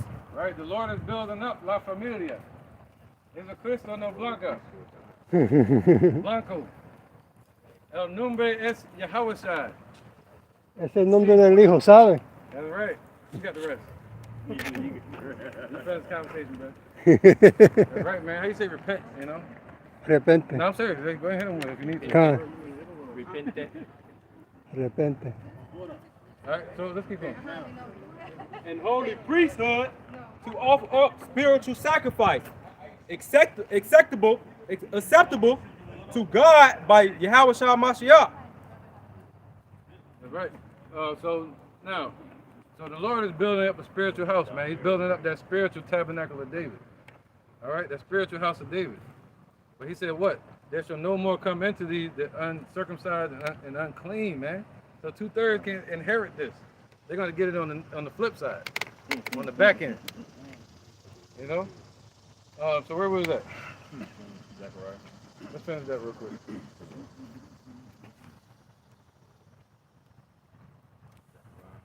Yeah, Zechariah 12:8 all the way to 10. He was on 10. I think he was done with 10, right? No, I had a little bit more. He was right in the middle of breaking it down. He didn't 12. Okay. Con. All the way to 10. Somebody get 10? This is You got it. This is Zechariah chapter 12, verse 10. And I will pour upon the. Huh? Check your phone real quick. Make sure they're live. Should be straight. Bear with us. We just checking to see if the internet on. Yeah. Just get that. Where's my phone? Well, yeah. We live? Low. Yeah, we live. We live? Okay. We still live. All right, this is Zechariah, chapter 12, verse 10. And I will pour upon the house of David and upon the inhabitants of Jerusalem the spirit of grace and of supplication, and they shall look upon and they shall look upon on me whom they have pierced, and they shall mourn for him as one mourneth for his only son. Right. Somebody get that Revelation 1:7 again? All right.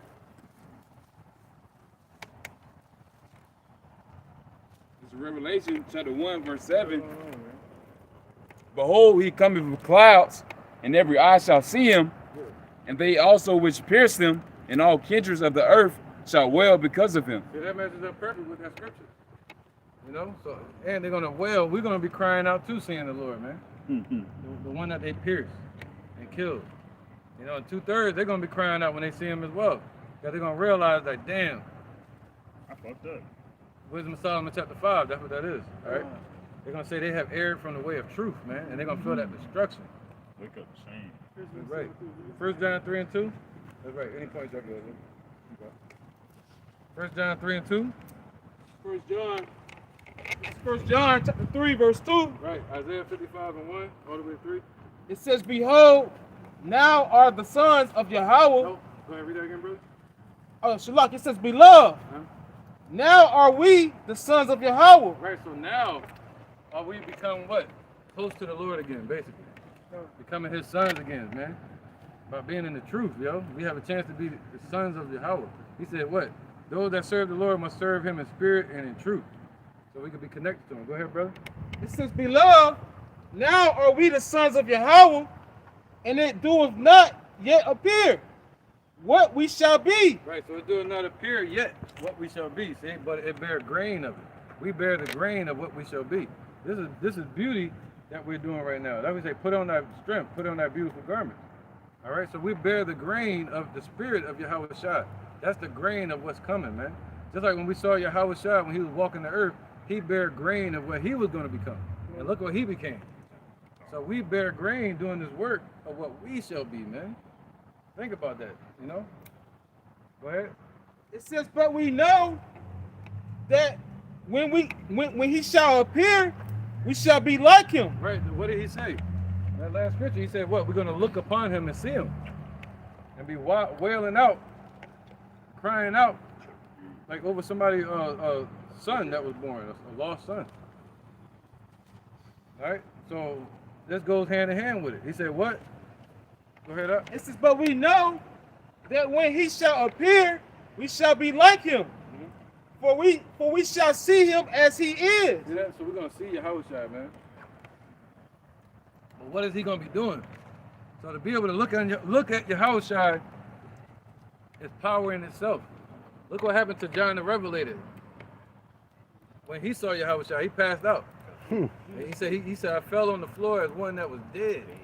And then the angel touched him and he had to give him strength.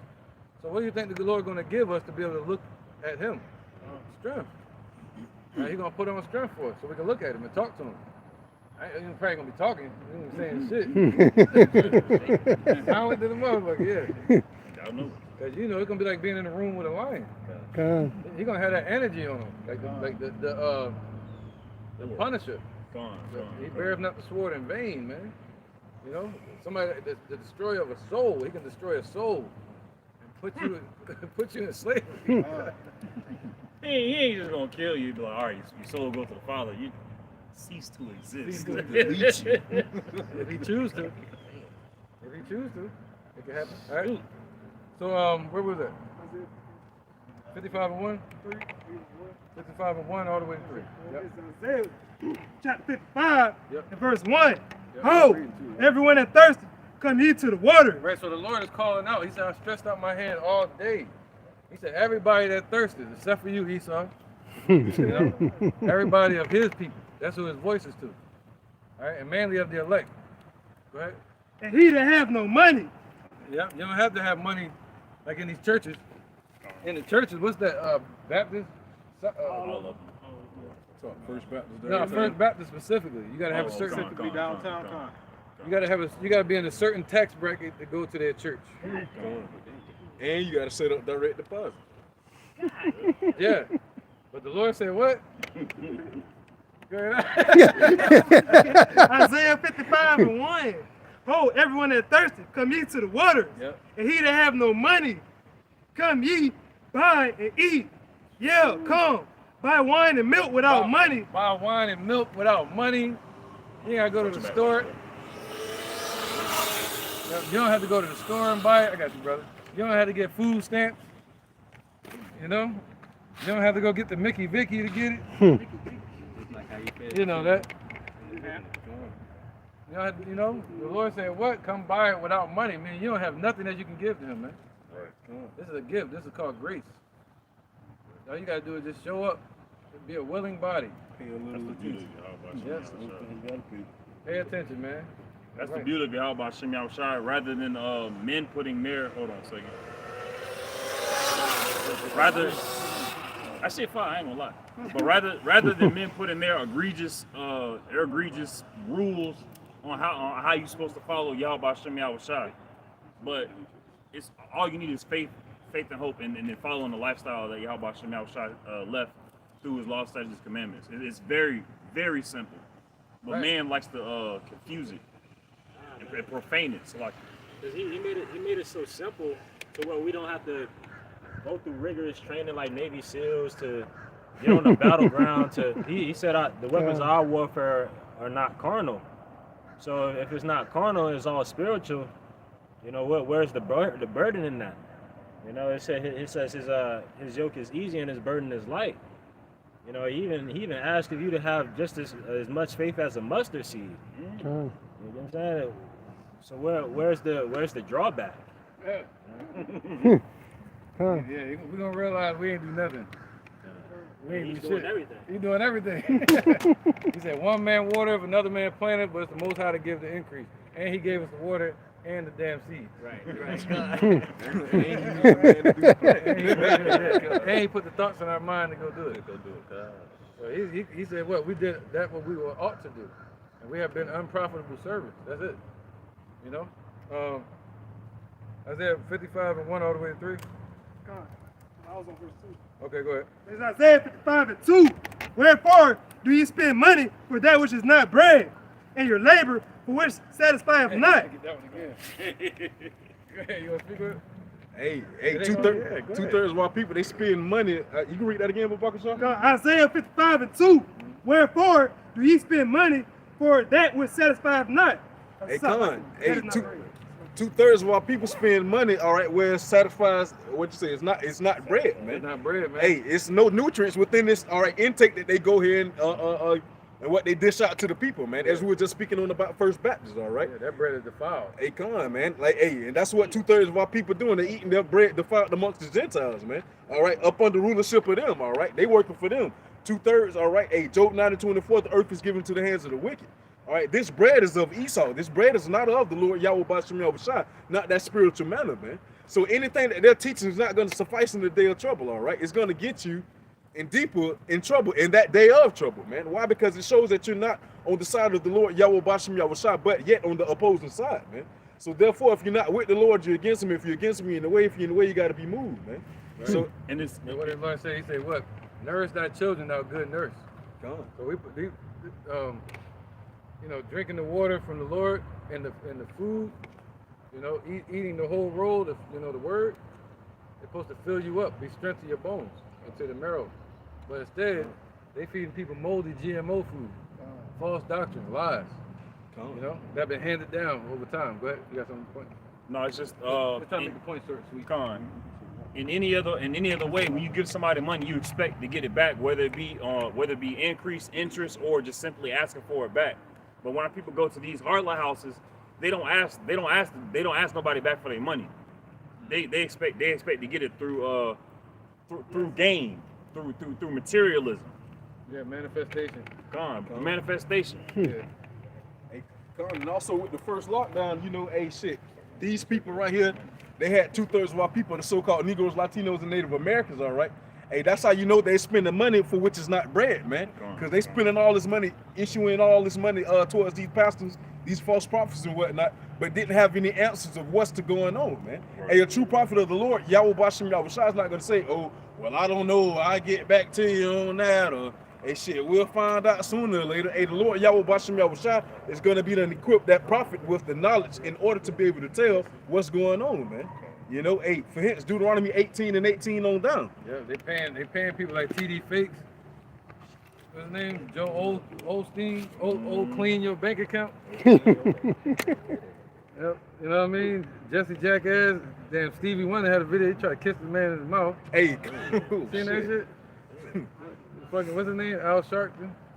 Sharkia. Al Sharkia. Al Sharkia. Hey, no, hey, speaking on the point of Joel Osteen, hey, shit. You literally had, I forget what hurricane that was, but hey, shit, it was a big one, category 4, category 5. You got to pay him that money for which is not bread, but yet he won't even open up his doors to his church for you to come in and seek refuge, man. Wow. Yeah, no, it was another Jake pastor during the hurricane, and he was on TV asking for $900 $4 million. He wanted $4 million from his congregation, but they exposed him because he had a certain shirt on with a strap on it. You know, on the shirt, it was like a button-up shirt, but it had a strap right here.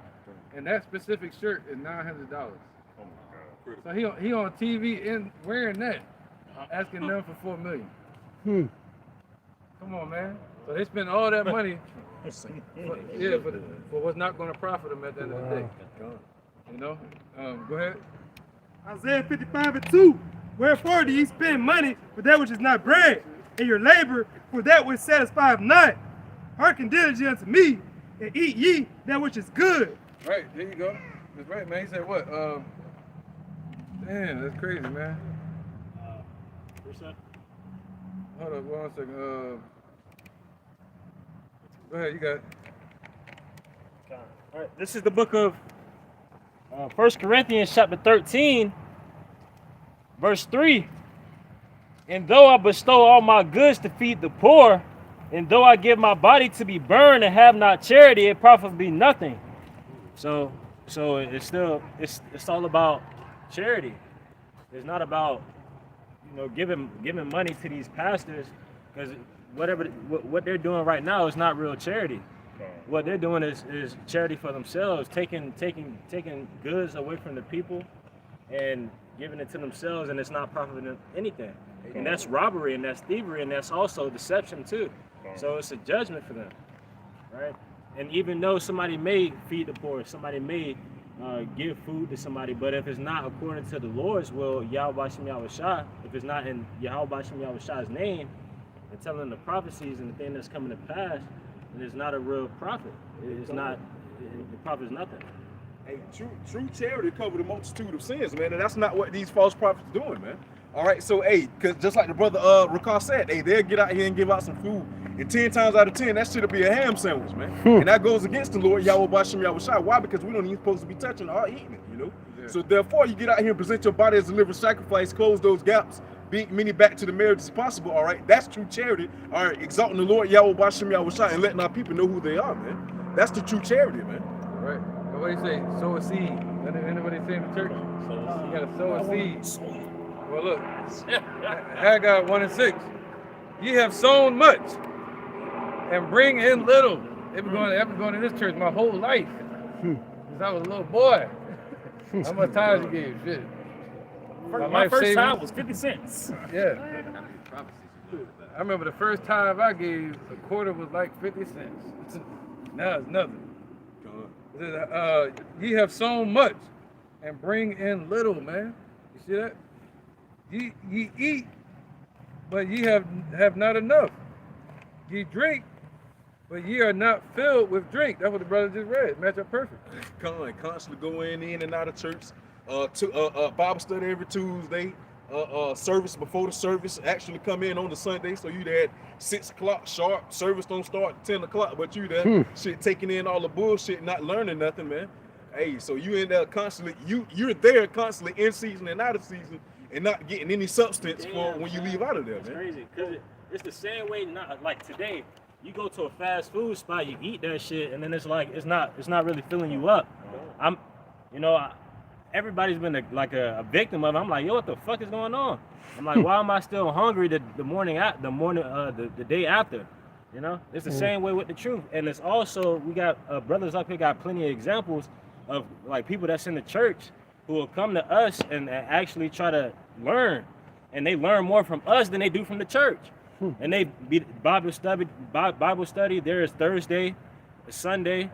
And then they'll try to go talk to the pastor, and the pastor giving them runarounds. They still have to have them out. Exactly. And then they come to us, then they start to understand, and they start putting pieces together. Man. So that for what the Christian church teaches, man, is no real profit. Yeah. They don't get full off of it, man. Yeah, kind of like Daniel and they were eating the provender instead of eating the king's food. The abominable food, man. I said, this is free. This is what the pastor don't. This is what they don't say. This is free. Yep. The spirit of the Lord is free. It's the a spirit feast. of righteousness. It's a feast. It's a feast. It's the oil, the bread, the meat, the wine, the milk. There's a whole feast being laid out for us. The honey.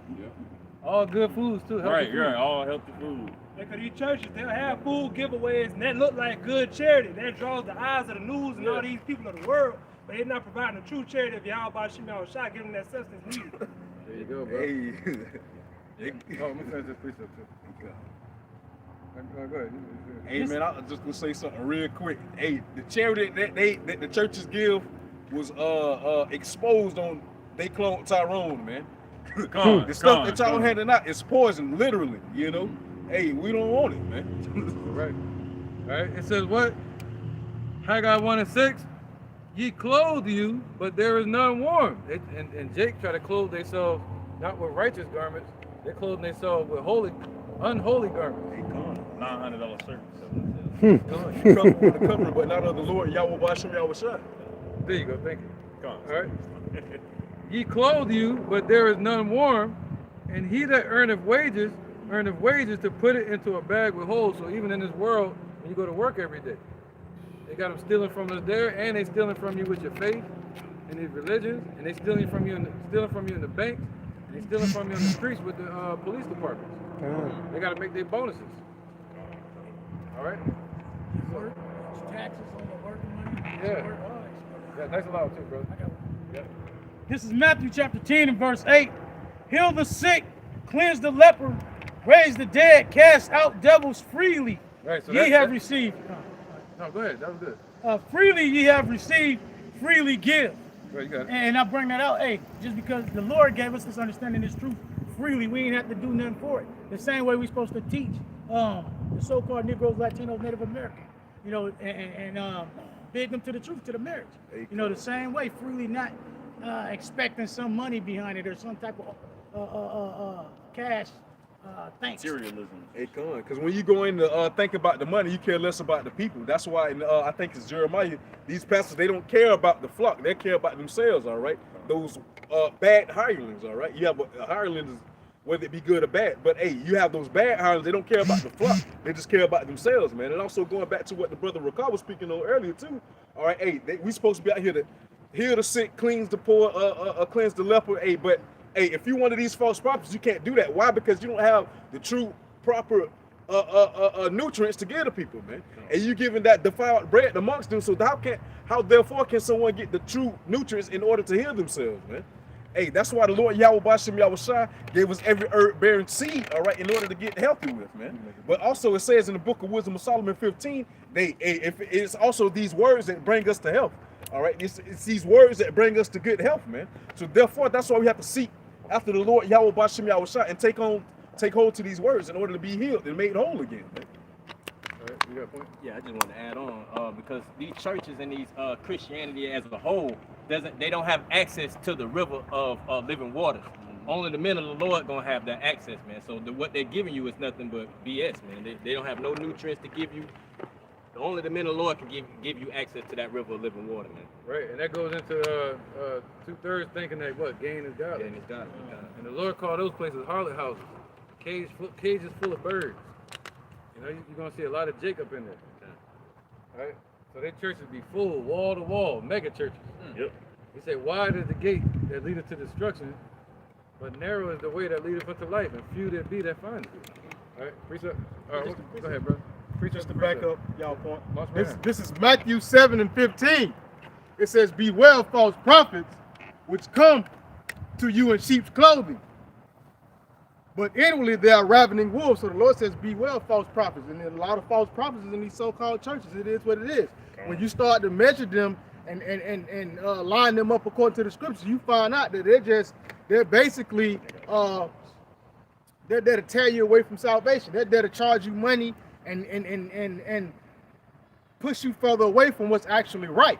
That's why the Lord tells you to beware of false prophets, because they're not real, they fake. Because if they were true prophets, they would tell you the truth. They would show you the way to Yahweh Shai, rather than telling you bold-faced lies. All right, it's the book of 2 Ezra, chapter 2, in verse 37. It says, "Oh, receive the gift that is given you, and be glad, giving thanks unto him that have called you to the heavenly kingdom." And I was bringing that up because, you know, and when the opportunity is presented to you to receive the truth, man, receive it, man. Take it in and be glad, be joyful, man, because it's a treasure that no one can take from you, man. It says, "Oh, receive the gift that is given you, and be glad, giving thanks unto him that have called you to the heavenly kingdom." It says, "Arise up and stand. Behold, the number of those that be sealed in the feast of the Lord." that's what I had heard. You know what I'm saying? Going back to the feast. You know what I'm saying? In that bread, man. You know, the Lord is giving us the full course meal. You know what I'm saying? Rather than what the world is giving us, the world is just giving us breadcrumbs, man. Right, and the Lord has a certain number that's going to be sealed up in His truth, 144,000, and the rest of the 1/3. All right. So He has a certain allotted number that He's waiting for, and He's building us up to start His army on this earth. All right, Isaiah 55:3. All right, this is Isaiah chapter 55, verse 3. Incline your ear and come unto me. Hear, and your soul shall live. So the Lord saying, yeah, come unto His prophets and hear the little BWs there.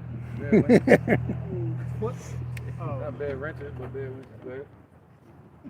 And I will make an everlasting covenant with you. So the Lord promised that He's gonna make an everlasting covenant with the elect of Israel. It's gonna be with all Israel, but that covenant is gonna start with the elect, man. The ones that listen to Him. He said, I will make a covenant with you first. Go ahead, and He's gonna do that by what? Taking the elect up into the chariots, bringing them down into the earth, and He's gonna what? Put the laws in the inward part, thus sealing the covenant. Go ahead.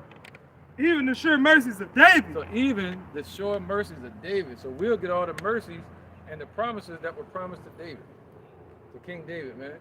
You know what I mean? So let's get into that real quick. He said, I'll give you the sure mercies of David. So all the mercy that the Lord promised to David, we'll be stepping into that allotment, just like with Yahushua. Psalms 18-25.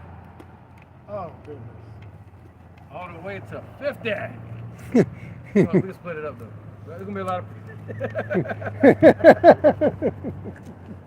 a lot of precepts come out. But these are the sure mercies of David. This is everything that he promised to King David. And we're gonna receive this. So maybe we can do like 5 and 5 or 10 and 10, you know what I mean? And any precepts, just bring them out. But let's keep it short and sweet so we can get down right back in. This is Psalms chapter 18, verse 25. Yep. It says, with the merciful, thou wilt show thyself merciful. See that? So the one that's being merciful, he said, thou shalt show thyself merciful. But the Lord ain't gonna show himself merciful to Esau's pride, to 2/3 of Jacob's their pride, their murderous ways. Go ahead. It says with and for Jake that's in that spirit of filthy lucre. That's preying upon our people. That's not merciful. You know, so the Lord said he's not gonna show them mercy. Go ahead. It says, with the merciful, thou wilt show thyself merciful. With an upright man, thou wilt show thyself upright. Right. He said, what? If you've been upright and it's true, the Lord said He's gonna be straight up with you. He's gonna give you a reward. He's gonna take care of you, like He promised. Go ahead. It says, with the pure, thou wilt show thyself pure. There you go. So if you're a snake, the Lord gonna snake you. You think you mighty? Well, the Lord gonna show His might against you. You know, if you think you're a demon, the Lord gonna show you demon-like power. You know what I mean? Go ahead. It says, and with the froward. You see you got that fire? Well, the Lord gonna give you the fire. Go ahead. It says, and with the froward, thou wilt show thyself froward. See that? The Lord said what? He the king of terrors. He controls evil and good. So if you think you are wicked and in iniquity and in folly, well, the Lord gonna be that way with you. Go ahead. Verse 27, it says, for thou wilt save the afflicted people, but will bring down high looks. There you go, man. So the Lord gonna save those that are afflicted, man. But we ain't out here trying to be like the Black Panthers, you know? NFAC, you know? He said, what? I send you forth as sheep in the midst of wolves, man. Be harmless as serpents, wise as serpents, harmless as doves. Thank you, brother. Go ahead. Verse 28, it says, for thou wilt light my candle. See, what did he promise David? See that? We're going to get those same sure mercies. This is King David talking. So he said he's going to light his candle. Didn't he light our candle? This is the least person as well. Yeah. And what? He said what? He said he's going to light our candle. And on top of that, he's going to light it even further. He's going to ignite it when he shows up. That's that elevation that we're talking about. It's the spiritual power. All right, so our candle is lit, man. And we're hoping to burn this candle all the way into the kingdom. Keeping it lit. Keep stoking the fire. Keep trimming our lamp. Go ahead. It says, for thou wilt light my candle, The Lord Yahweh, my God, will enlighten my darkness. See that? And the Lord what? He called us out of darkness. And he's enlightened us, man, in his truth. And he promised us that. So look, we're already in the midst of the sure mercies of David as the spiritual tabernacle of David. Go ahead. It says, for by thee I have ran through a troop. See, these part of the sure mercies that he's gonna give to us. We're gonna run through armies, man. What's that? When they come in like a flood? That's right, man. Look, somebody get that? They should be like madmen sparing none. Let's get that. That's in second Ezra, I think. Yeah, 16 or 15. I'm gonna help y'all too with that.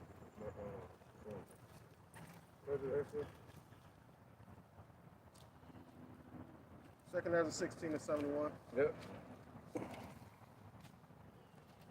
Second Ezra chapter 16. Start at verse 7. It says, for there shall be in every city, for there shall be in every place, and in the next cities a great insurrection upon those that fear the Lord. Right. So what? In every city is going to be an insurrection again on those that fear the Lord, man. All right, they're going to have gangs out here, militias, sodomites, gangs. The fuck? They're going to have the churches already. We already see the churches against us. The Christian church. You see, I ride with the Christians. You heard that? Mm-hmm. I ride with the Christians. All I did was ask what nation she's from. See the division? All right. So, yeah, man. Go ahead, brother. Verse 71, second Ezra 16. It says, they shall be like madmen, sparing none. Right. When they come in with martial law, somebody grab that for me, Babakushan. I'm going to have it down here. What's up, bro? The Negroes, Latinos, Native Americans, Israelites of the Bible, bro. That's right. The Most High's true name is Yahweh. His son named Yahushua. They've been lying to us, saying Jesus and Jesus. The letter J never existed before the 1400s. So we're important people. All right, brother? All right, man. Peace. Well, go ahead. It says, they shall be like madmen. So they're going to be like madmen. Don't he look mad? Them motherfuckers look crazy as hell. They put that uniform on them. They think they're in a video game then. Call of Duty, right? Yeah. You ever hear him with the... Get pumped up. Yeah, no, the cops, the show cop, what you want? Oh, Like, God. nigga running. Yeah, they gonna hear that. They're like, man, they done lost their fucking mind. They forget that they're humans too, man. They just put on a uniform. That's the only separation is the uniform. It's made you to a madman. I need your ID. They be stuck. They be looking serious. Character. They start doing that with their neck. Yeah, they get into the character. What they character. think is character. The Matrix. Gone. Go ahead. Right, you just called it out. That right there, yeah. They all do that, right? It's like some. Just that vest. Yeah, he one of them. Version of straightening the tie. That's a slick way of them letting you know, like, hey, I got on protection in case you try something stupid. Yeah, now I'm about to lock your ass up. Go ahead. Second Ezra 16 to 71. It says, they shall be like madmen, sparing none, but still spoiling and destroying those that fear the Lord. Right, so you're gonna need to remember these words in that day. You know, it ain't no guarantee you're gonna be around your camp and your brethren. So the deposits of wisdom are being deposited now. You just gotta make sure your vessel is clear to receive it. All right. So you'll have water in that day. You know, the day of famine, the famine of the word. Go ahead, brother. Hey, Con, just real quick, hey, where a man treasure is, that's where a man heart is, that's where his treasure will be also, man. So you storing up your riches up in heaven, man. And you always revert back to your law and rely on the spiritual things to get you out of the situation. The things that the Lord Yahweh Yahweh have said, all right, within scripture in order to withhold you through that certain situation, man. Look at the generations of old, you know, relying back on our first mate, which is Sophia, these scriptures, man. He said, knowledge and wisdom shall be the stability of thy time. The knowledge of who? The knowledge of how the Lord can deliver you. You know what I mean? That's gonna keep you from moving in haste and panicking and selling out and going down to Egypt for help and getting the Tazariak. Verse 72. It says, for they shall waste and take away their goods. So they're gonna waste and take away our goods, bro. What if it ain't us? It might be our neighbors, or they might go into our home and take away things. But what did Yahushua say? When them troops showed up with Judas, Yahushua said what? He said, you would not be here unless my father sent you. So I mean, he knew everything was happening according to prophecy. Go ahead. It says, for they shall waste and take away their goods, and cast them out of their houses. There you go. And once they do that, what is that going to do? Cause people to go down to Egypt for help. You go into the grocery store, they're gonna say you can't come in here unless you got it. Right. You can't pay your rent. They're gonna come up, start kicking people out. You don't want to take this or take that. They're talking about using the NATO troops now to push their agenda. Bill Gates and all them. All right. So what happened? You know, look how it was last time. All right. Go ahead. In the book of Isaiah, chapter 59 and verse 19, it says, "So shall they fear the name of the Lord from the west, and his glory from the rising of the sun. When the enemy shall come in like a flood, the Spirit of the Lord shall lift up a standard against him." That's what I wanted, yeah. There you go. That's it. You want to speak on it? Basically, like when the enemy come in as a flood, you know how Esau be when you kick your door down, one to the left, one to the right, one straight. Essentially, that's the same movement that a flood move when it comes into a building. When they rush into a building, it says the Spirit of the Lord is going to lift up a standard against them. You see what I'm saying? That you're going to see the spiritual power of Yahweh Shema Shai at play. You know, he might do the same thing that he did in Sodom and Gomorrah when them angels try to grab. When those wicked men try to grab the angels, the Lord basically smite them all with blindness. You see what I'm saying? So that's how it's going to be. Hey, and going back to 2 Ezra 16 too, it says, "For they shall waste and take away the goods and cast them out of their houses." Then going to that next verse, verse 73, it says, "Then shall they be known who are my chosen." All right. And it says, "And they shall be tried as the gold in the fire." Hey, that's when that standard is going to be lifted up. Hey, because Esau ain't gonna be able to toss the Lord Yahweh Bashem Yahushai's men out of there unless it's only in order to be able to do so, man. Because the Lord Yahweh Bashem Yahushai is going to lift up that standard, and he's going to have us on your ass, man. Right? Yeah, because hopefully y'all write this up. All right, we gotta be careful how we just. We're going to do this thing, you know. Thus saith the Lord. Thus saith the Lord, yeah. Thus saith the Lord. You got to do it that way. All right, but what I'm saying? You wanted overflowing storage. Overflowing scores, because that represents the flood. All right, and that's also part of the judgment of the Lord. He said, protecting the wicked, which is that sword. This is Isaiah 28, verse 18. "And your covenant with death shall be disannulled." Disannulled. That's right. So the Lord is going to cancel your our people's contract with Esau. Yep, he good. "And your agreement with hell shall not stand." Right, there you go. Keep going. "When the overflowing scourge shall pass through, they shall be trodden down by it." There you go. See that overflowing scourge, man, that goes into judgment. When the Lord sending troops after your ass. All right? The Lord sent the Nebuchadnezzar and the Assyrian army against us at that time, and Egypt. That's the overflowing scourge, man. So now this overflowing scourge, dealing with the flood, the Lord said he's going to lift up a standard to stop it this time. He's going to say, what? Touch not my anointed, though. But you can get these motherfuckers here. You can get little Weezy. You know what I mean? You can get little Gunner. Anybody with a gun name, get him. That's what I'm going to say. Well, little name, he little. Thus says the Lord. Yeah, he said when I became a man, I put away child's name. Hey, little. Psalm 17 to 13. All right, we holding a couple, I know. We're going to go back to them, though. Psalm 17 and 13. Yep. So the overflowing scourge coming rushing like a flood. All right. And what if Vladimir, or not Vladimir, what's that dude's name, man? No. What did he do? Man, Klaus Schwab. I call him Oswald E. Spencer. Yeah, him. But what did he say? He said, "It shall be like a flood." He said, when we come this time, when we make our move this time, it shall be like a flood. See, that's the Lord making them speak that way. He said, what? He's going to cause their tongues to fall upon themselves.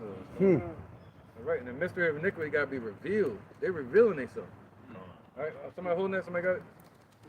Psalm 16. Yep, the overflowing scourge, that goes into that sword. Psalm 17 and 13? This is Psalm 17 and 13. It says, "Arise, O Lord, disappoint him, Right.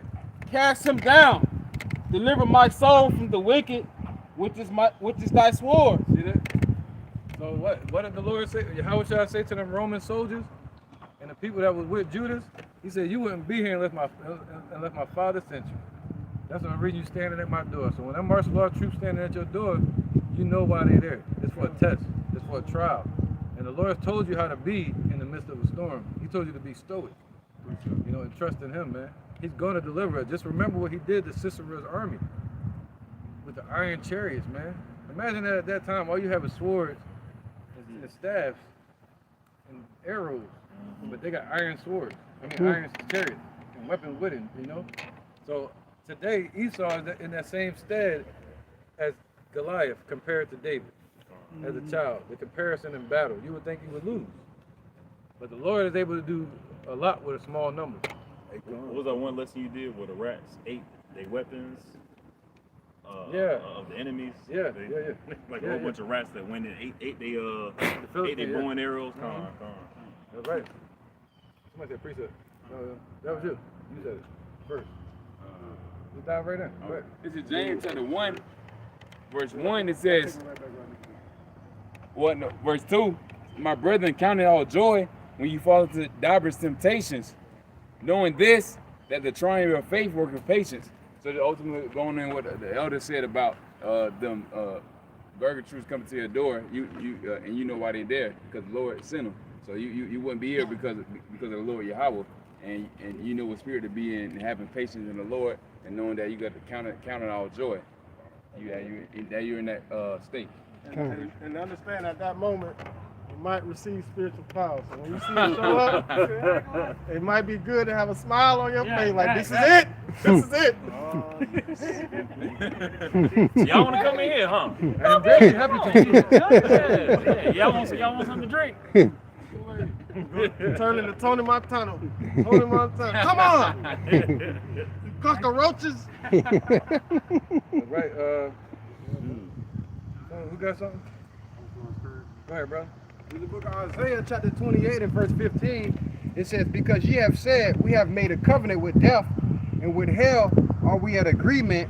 When the overflowing scourge shall pass through, it shall not come unto us, for we have made lies our refuge, and under falsehood have we hid ourselves. So, you know, basically 2/3 of our people, they hid themselves under lies and refuge. So when the overflowing scourge come in, it's going to basically sweep them away, just like the Lord did Pharaoh's army, you know, because they hid themselves and made a covenant with death, basically. So come on, man. Basically, they're not going to take part in that Isaiah chapter 58, 59 and 19, you know, basically being saved from those treacherous waters, basically. Right. 2 Samuel 22 and 5. Go ahead, bro. And who is, so they have made lies their refuge, right? And who's the father of them lies? Esau. So our people, 2/3 of our people have made Esau their refuge. They're of their father, the devil, man. So that's going to lead them all the way to their destruction. Also going off that scripture that the brother Brock just read, it says they have made lies their falsehood, the refuge. Well, the lies of refuge and living in falsehood. And I was thinking about that word brotherhood, and the brotherhood is what you see here before you know we commune with each other during the spirit of the Lord. But they have falsehood. That means that they commune with one another with lies, and they console one another with lies, and they bring each other up, make each other happy with lies and vanity. House of lies. House of lies. Yeah, leasing is hard at hand. 2 Samuel 22 and 5. I need this real quick. The 2 Samuel chapter 22 and 5. When the waves of death come past me, the floods of ungodly men made me afraid. Well, this is King David again. He said what? When the waves of death come past me, the waves floods of death, the overflowing scourge. Go ahead. The floods of ungodly men made me afraid. See, those Philistines. But even today, now you got Esau. Those are ungodly men, ungodly soldiers, man. Those aren't righteous angels fighting for Esau, the devil. You know, they put on that badge and all that, and they try like they're good people. You know? 2 Samuel 20. Yeah, keep going. 2 Samuel 22 and verse 6. The sorrows of hell compass me about. So the sorrows of hell. So what is Esau bringing? Let's get that real quick. Revelation, Habakkuk. No, let's get Revelation 6, the pale horse. All right. He said, what? The sorrows of hell compasses, man. Go ahead. This is the book of Revelation, chapter 6, verse 6. Verse 7. Verse 7. And it says, and when he had opened the fourth seal, I heard the voice of the fourth beast say, come and see. And I looked, and behold, a pale horse. And his name that sat on him was Death, and hell followed with him. And power was given unto them over the fourth part of the earth to kill with sword, and with hunger, and with death, and with the beasts of the earth. There you go. So that's what Esau doing. All right, he said his eyes bowing down, focused down to the earth like an eagle. You know, seeking who he may devour like a lion. And Habakkuk chapter 2 says what? He enlarges his desires as hell. So they're trying to bring that hell upon Jake. They're going to put war against us, right? But what did the Lord say? What did King David say? But we're going to get the same sure mercies that King David got. Go ahead. 2 Samuel 22:6. Yep. The sorrows of hell compass me about. So it's going to compass us. What did it say? Oh, shit. Hold on 1 second. My bad, yo. I was too excited. 1 second. I just want to get this one, just to connect. Psalms 17 and 11. They have now compassed us in our steps. See? They surround. They got everything set. They got the whole table set. They ready to fill their belly, right? They have now compassed us in our steps. They have set their eyes bowing down to the earth, just like I was saying, just like that hawk over there, seeking the prey that it can get. Come on. Right? Go ahead. 2 Samuel 22:6. The sorrows of hell compass me about. See that's sorrow. That's hell. Go ahead. Them compassing us about. The snares of death prevented me. Right. The snares of death. So Esau setting up snares, it'll lead our people to death, in spiritual and physical. Go ahead. In my distress, I called upon the Lord. So in our distress, so we're going to be in that distress. We're going to be here for the time of Jacob's trouble. All right? For the persecution, you know, and the affliction. What did it say? In my distress, I called upon the Lord. All we got to do is call upon the Lord. And he cried to my power. I cried to my power. And cried to my power, and he did hear my voice. And he did hear him, man. This is all part of the sure mercies of David that he's promising to us, his hopeful elect, his elect. Yeah. Out of his temple, and my cry did enter into his ears. See that? So in his temple out in heaven, where you can go up to this government and yell all day. All day long until you pass out. People even burning themselves up in front of the damn building. Women out there pulling their damn boobies out. You know, protesting. They still not being heard. They got marchers, they be burning down the city. But all the Lord says, just cry out one time to him. Cry out. And he can hear us all the way in the heavens, man. All right, go ahead. Oh, that was it, right? I can't read this one, last one. Go ahead, yeah. 2 Samuel 22:8. Then the earth shook and trembled, and the foundations of heaven moved and shook because he was wroth. There you go. That goes into the judgment. So now he's going to, that's why the scriptures say this is going to come as a destruction from the Almighty. Because when the Most High brings his wrath, the earth shakes and things move on the earth. The sea begins to rage, you know, places fall. But instead, the Lord going to do it with what? World War III, war. And he's going to have the same outcome from the missiles. The earth going to shake, you know, all right, and it's trembling. Go ahead, bro. This is the book of Isaiah, chapter 43 and verse 1. It says, but now, thus said the Lord that created thee, O Jacob, and he that formed thee, O Israel, fear not, for I have redeemed thee, and have called thee by thy name, thou art mine. When thou passest through the waters, I will be with thee, and through the rivers, they shall not overflow thee. When thou walkest through the fire, thou shalt not be burnt, neither shall the flame kindle upon thee. So, right, we're going to be like the three holy children that was in the flame, basically. You know, the Lord's going to protect us, preserve us, and uplift us in the times of trouble. It says he will even make a way in the wilderness, basically. You know, and that's what we hope for. Right, man. What was that? It said, Yeah, it sounded like that scene. Huh? I said I was kind of like that scene in The Matrix when I forgot which. I think it was the last one, but it was the guy that played off of Breaking Bad. The guy was like had bullets stopping in front of him and shit, and it was like shooting rockets, and the rockets were going everywhere. It wasn't hitting the guy. It was the same way now. And I don't know. Y'all probably seen it, but it was the guy that's like bullets was just stopping right in front of him while he was walking. You know, like nothing was touching him. Like nothing could phase him. All right. All right. Where we at? Somebody got something? Count, I do. This is the book of Psalms, chapter 10, verse verse 15. Break thou the arm of the wicked and the evil man, seek out his wickedness till thou find none. All right, so the Lord basically,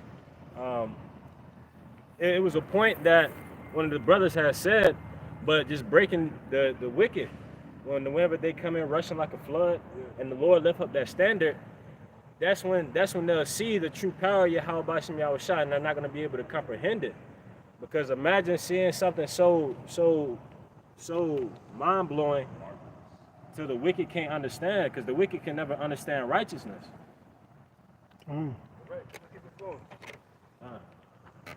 This is back at Psalms chapter 18, verse 29. It says, for by thee I have run through a troop, and by my God I have leaped over a wall. As for Yahweh, his way is perfect. The word of the Lord Yahweh is tried. He is a buckler to all those that trust in him.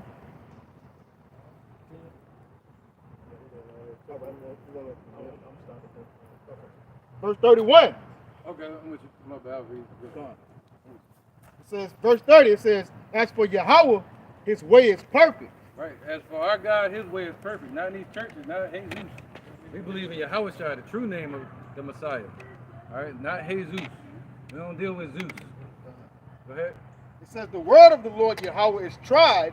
Right, it's been tried. His word has been tried. How? Within his men. All right, we represent the sword that's being tried. All right, the metal that's being tested. Go ahead. He is a buckler to all those that trust in him. Right, you got a shield and you got a buckler. A buckler is a close companion shield, something that you keep close to you. If somebody get past the big shield, you got the close one right there, a smaller shield. Go ahead. For who is Yahweh? For who is Yahweh save the Lord Yahweh? Right, who is God? Who is God save the Lord Yahweh? Right, so what other power do you know out here besides Yahweh? The God of Abraham, Isaac, and Jacob, that these people think don't exist. And he's a so-called black man too. Go ahead. Who is a rock save our God? Right, who's a rock save our God? You know, but you got the rock calling himself the rock.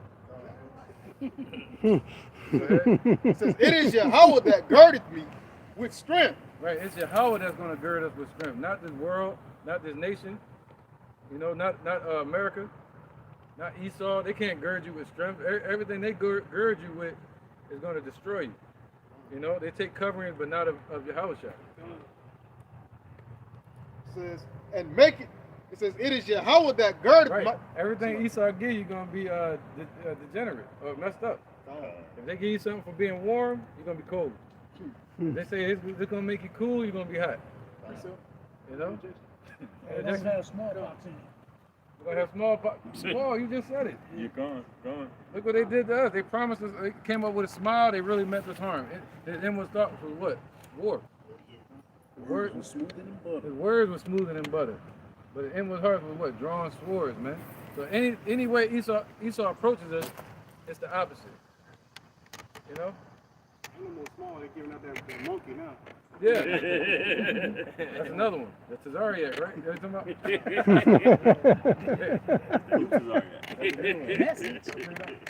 You said that monkey.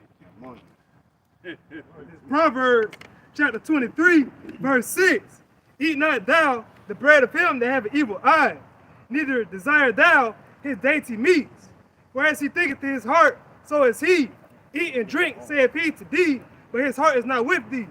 So Esau's heart is not with us. His heart wants to, he knows he has judgment coming, and he wants to bring down as many people with him as he can. He's not uplifting our people, he's bringing them down and trapping them into his judgment so he get a portion of that. Based upon what you just said about receiving anything from Esau. All right. All right, this Sirach chapter 20, verse 10. It says, there is a gift that shall not profit thee, and there is a gift whose recompense is double. Right? So anything that Esau's trying to give you, right, as far as a gift, or as far as salvation, as far as hope, it ain't as far as what they say they're gonna promise to be a better, like get everything back to normal. But normal here is wickedness. Yeah. All right, and it's not gonna profit. And guess what? You're gonna have to pay double for that gift, because everything that you receive, you're gonna have to pay double. And that double's gonna lead you to destruction. Look at the gift they gave him to get out of lockdown. Yeah. That's the When they gift get that back to keeps on- normal. The gift that keeps on giving. Somebody else No, it is. That's the gift that keeps on giving. They say if anybody got it, you know, the Jippy, the Jones, and they have sex with somebody, they get it too. They finding traces of it. You know, they finding traces of it. Anyway, I ain't gonna say it, but you know what I mean. Come on. I got Yeah, so they find the traces. They find nanobots in other people's bodies that's having sex with somebody that got that. So that's the gift that keeps on giving. basically our people are trusting. They got the package. We'll say our people are trusting a carnivore to be a vegetarian. Because he said, I promise I'll be a vegetarian if I'm elected. All right, this is Sirach 20 and 14. The gift of a fool shall do thee no good when thou hast it, neither yet of the envious for his necessity, for he looketh to receive many things for one. And that's what he's really trying to receive. Misery loves company. It's a woe to the inhabitants of the earth, because the devil has come down having great wrath, because he knows that he has a short time. So he's trying to gather as many souls and deceive as many people as he can. Well, we say, what will it profit a man to gain the whole world? That's what the devil offering, and lose his soul. Yeah. That's what will profit you nothing but destruction. Yeah, man. The devil will promise you the whole damn earth. He promised it to everybody. Right. Ain't even here. Ain't even here. He did the same thing with the dollar. That's how the dollar was established. But anyway, let's keep going. This is back at Psalms chapter 18, Any precept, please. verse 31. It says, For who is God save the Lord Yahweh? Right, we're still reading about the sure mercies of David that he promised to us as well. Go ahead. Or who is a rock save our God Yahweh? Yahweh through Yahweh Shire through Yahweh. All right, so Yahweh's our rock. He set another rock under us called Yahweh Shire. Go ahead. It is Yahweh that girdeth me with strength and maketh my way perfect. Right, so it's the Lord that's going to gird us with that strength, man. That's what Abraham said when they were fighting that battle, the first World War. You know, and he was talking to them damn Hamites. And he said, "What? What did he say to him? They tried to pay him. Remember that? He tried to give him gifts. He tried to give Abraham gifts for winning that battle. Yeah, Abraham said, "What? He said, nah, you keep that. I don't want it. You can keep that. I don't want it, because you'll think that you the one that told us to do this, but took care of us. So we know that our blessings come from Yahweh, not from man. See that? Go ahead. That's what we're looking for our reward from. Verse 33. He maketh my feet like hinds' feet, and setteth me upon my high places. There you go. So King David was like the Flash, man, or jumping higher than LeBron. Come on, brother. He teaches my hands to war. Right, so he's gonna teach. The Lord gonna teach our hands to war, just like in the Matrix. Remember Neo? Yeah, he can load it up. Oh shit, I know confused now. I know this now. I know that now. You know? Go ahead. He teaches my hands to war, so that a bow of steel is broken by mine arms. Right, man. So he's gonna teach us how to measure fire, throwing a dude kick, how to damn break a bow of steel at the right angle and the precise precision. You know, go ahead. Thou hast also given me the shield of thy salvation. See that? So, and he promised us the shield of his salvation, man. Go ahead and promise. And promising to what? But not only for him to bless us to be able to fight and protect ourselves someday, but also to be saved from what's coming. And thy right hand hath holden me up. Right, so through spiritual power, the Lord has held up, and righteousness, the Lord has held up King David the same way the Lord is going to hold us up, keep us from falling. He said, well, I shall redeem you from death. He's going to use spiritual power to do that. Says, and thy gentleness hath made me great. Right, and that gentleness is going to make us great, man. See that? Him being gentle unto us. He said, well, I know my thoughts towards you, man. You know? And the Lord was harsh with us at first, but now we're going to see what his gentleness is. We don't know what that is. He said he got mercy stored away for us. Like, what is that? He said he got storehouses of mercy for us. Storehouse can be very big. So that means there was a lot of people that were ransomed for the righteous. And many times he kept that mercy away. Not for you. And he's storing it up to give it to somebody. Energy got to be given, moved around. Go ahead. It's Psalms chapter 18, verse 36. Thou hast enlarged my steps under me. Right, so he's going to enlarge the steps under us. What he say? The ships of Tarshish shall wait on thee. And when you see it, your heart going to be enlarged. Meaning you're going to be like, whoa, what am I supposed to do with all this? All right, so the same thing happened with King David. He said that talent shall make room for thee, man. And we're going to have those talents in that day, the real physical talents. You know, and we're going to be famous because of it. All right, go ahead. That my feet did not slip. Go ahead. I have pursued my enemies and overtaken them. See that? We can't do that now. But in that day, we're going to pursue them all. He said it should be as a chase rope. Nobody going to help them. These devils, especially Esau. You know, we're going to chase their out of the holes and the rocks. Like Subway Surfer. Right. The Lord said he's going to send for many hunters. We shall hunt them from the hills all over the damn earth. Go ahead. Neither did I turn again till they were consumed. See? And that's going to be the fun. When they showed up to us, when they brought us in slavery, they didn't stop focusing on us until they consumed us, man. They are locked in on us, man. And even now, people wondering why we the main nation that's on the bottom, because they still focused on us. Right. They got all their laws set up against us, man. They still got us as 3/5 of a human being in their constitution or their laws. All right, go ahead. Verse 38, I have wounded them that they were not able to rise. See that? So they wounded us. What's that? He said, what? He shall wound thy head, bruise thy head, but thou shalt wound his heel. See that? But what happened when you wound the head, when you wound the heel of a man, he can fall and get back up. So that's what they did to us. They wounded us at our heel. But the Lord said, we're going to strike his head. What happened when you strike the head of a snake? He's done it. See that? And that's in Genesis. So we're going to strike the head off the snake. That goes into Judith again. You know what I mean? Go ahead. They are fallen under my feet. They're going to fall under our feet, man. When they fall, when the Lord give them that uppercut, imagine being next to the ring and somebody knocks somebody out and they fall next to their damn feet. That's what Yahushua going to do. He's going to knock their ass out. And when they fall, they're going to be under us. All right, that's 2nd Ezra chapter 6, man. Esau is the end of the world, and Jacob is the beginning of it that follow it. And the hand of man is betwixt his hand and the heel. All right, so we're going to grab them at the heel. So as they falling, we're going to be right there to pull them the rest of the way down. Yep, go ahead. This is Jeremiah chapter 51, verse 20.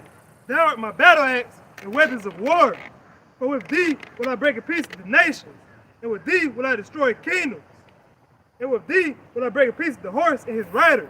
And with thee will I break in pieces the chariot and his rider. So the Lord is going to use us to tear down this society. It's ultimately going to be him doing it, but he's going to be using us. He's the puppet master. He's going to pull the strings, but he's elect to do so. Yeah, but the Lord going to bring down the society. But he's going to use us to enslave these nations. See that?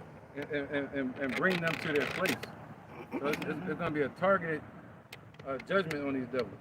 You know, but the Lord is the one bringing this society down. All right? Talking about the economy, the mirth of the land is gone. It's the Most High doing it. Jeremiah 51 and 20 all the way to 25 since you was there. Start 20 again? Yeah, 21. Okay, this is Jeremiah chapter 51, verse 21. And with thee will I break in pieces the horse and his rider. So we're going to break in pieces the horse and his rider, man. Who's the rider upon the horse? Revelation 6 and let's get that.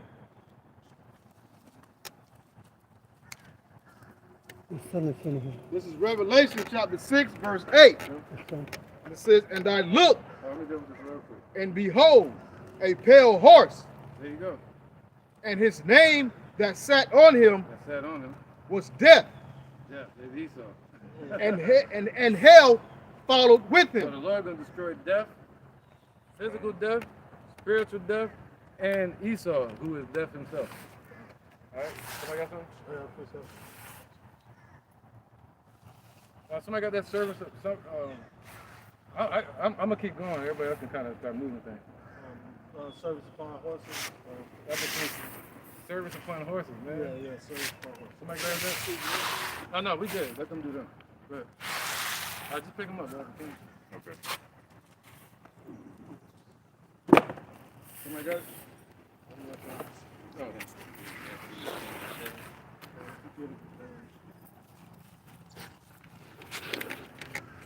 Ecclesiastes 10:7. Ecclesiastes chapter 10, verse 7. I have seen servants upon horses, and gas servants upon the earth. See that? So yeah, so he's seen servants upon the horses. That's the one that's what? Being exalted right now. So the Lord said he's gonna do what? Somebody reading? The horse with thee? This is Jeremiah chapter 51, verse 21. Yep. And I will break in pieces with the horse and his rider. See that? The horse and his rider, man. All right. So, okay. So the Lord gonna break in peace Esau's power, America, and he's gonna break in pieces. Not only that, their banking system, their military system, their religious system. So the Lord gonna break all of that in pieces, man. The staff of the wicked, and then also he's gonna break in pieces the rider, the one that's ruling.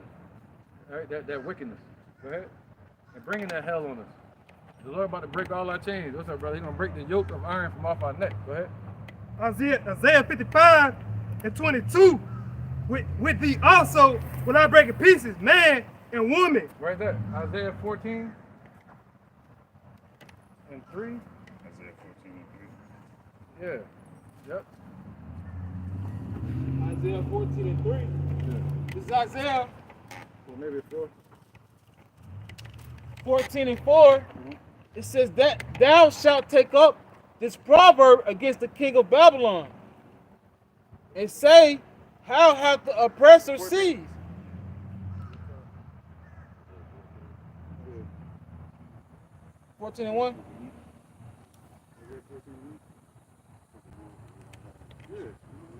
Everybody over here, man. Hey,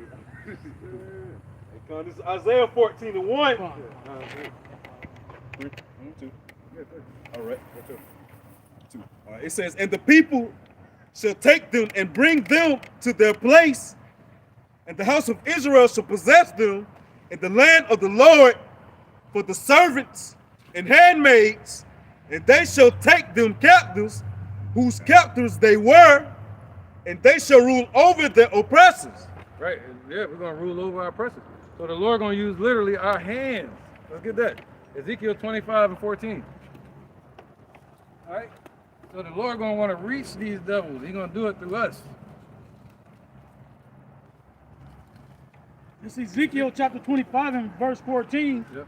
And I will lay my vengeance upon Edom by the hand of my people Israel, and they shall do in Edom according to mine anger. There you go. Go ahead, brother. Now get back where you were. Kabash. It's Jeremiah chapter 51, verse 23. 22.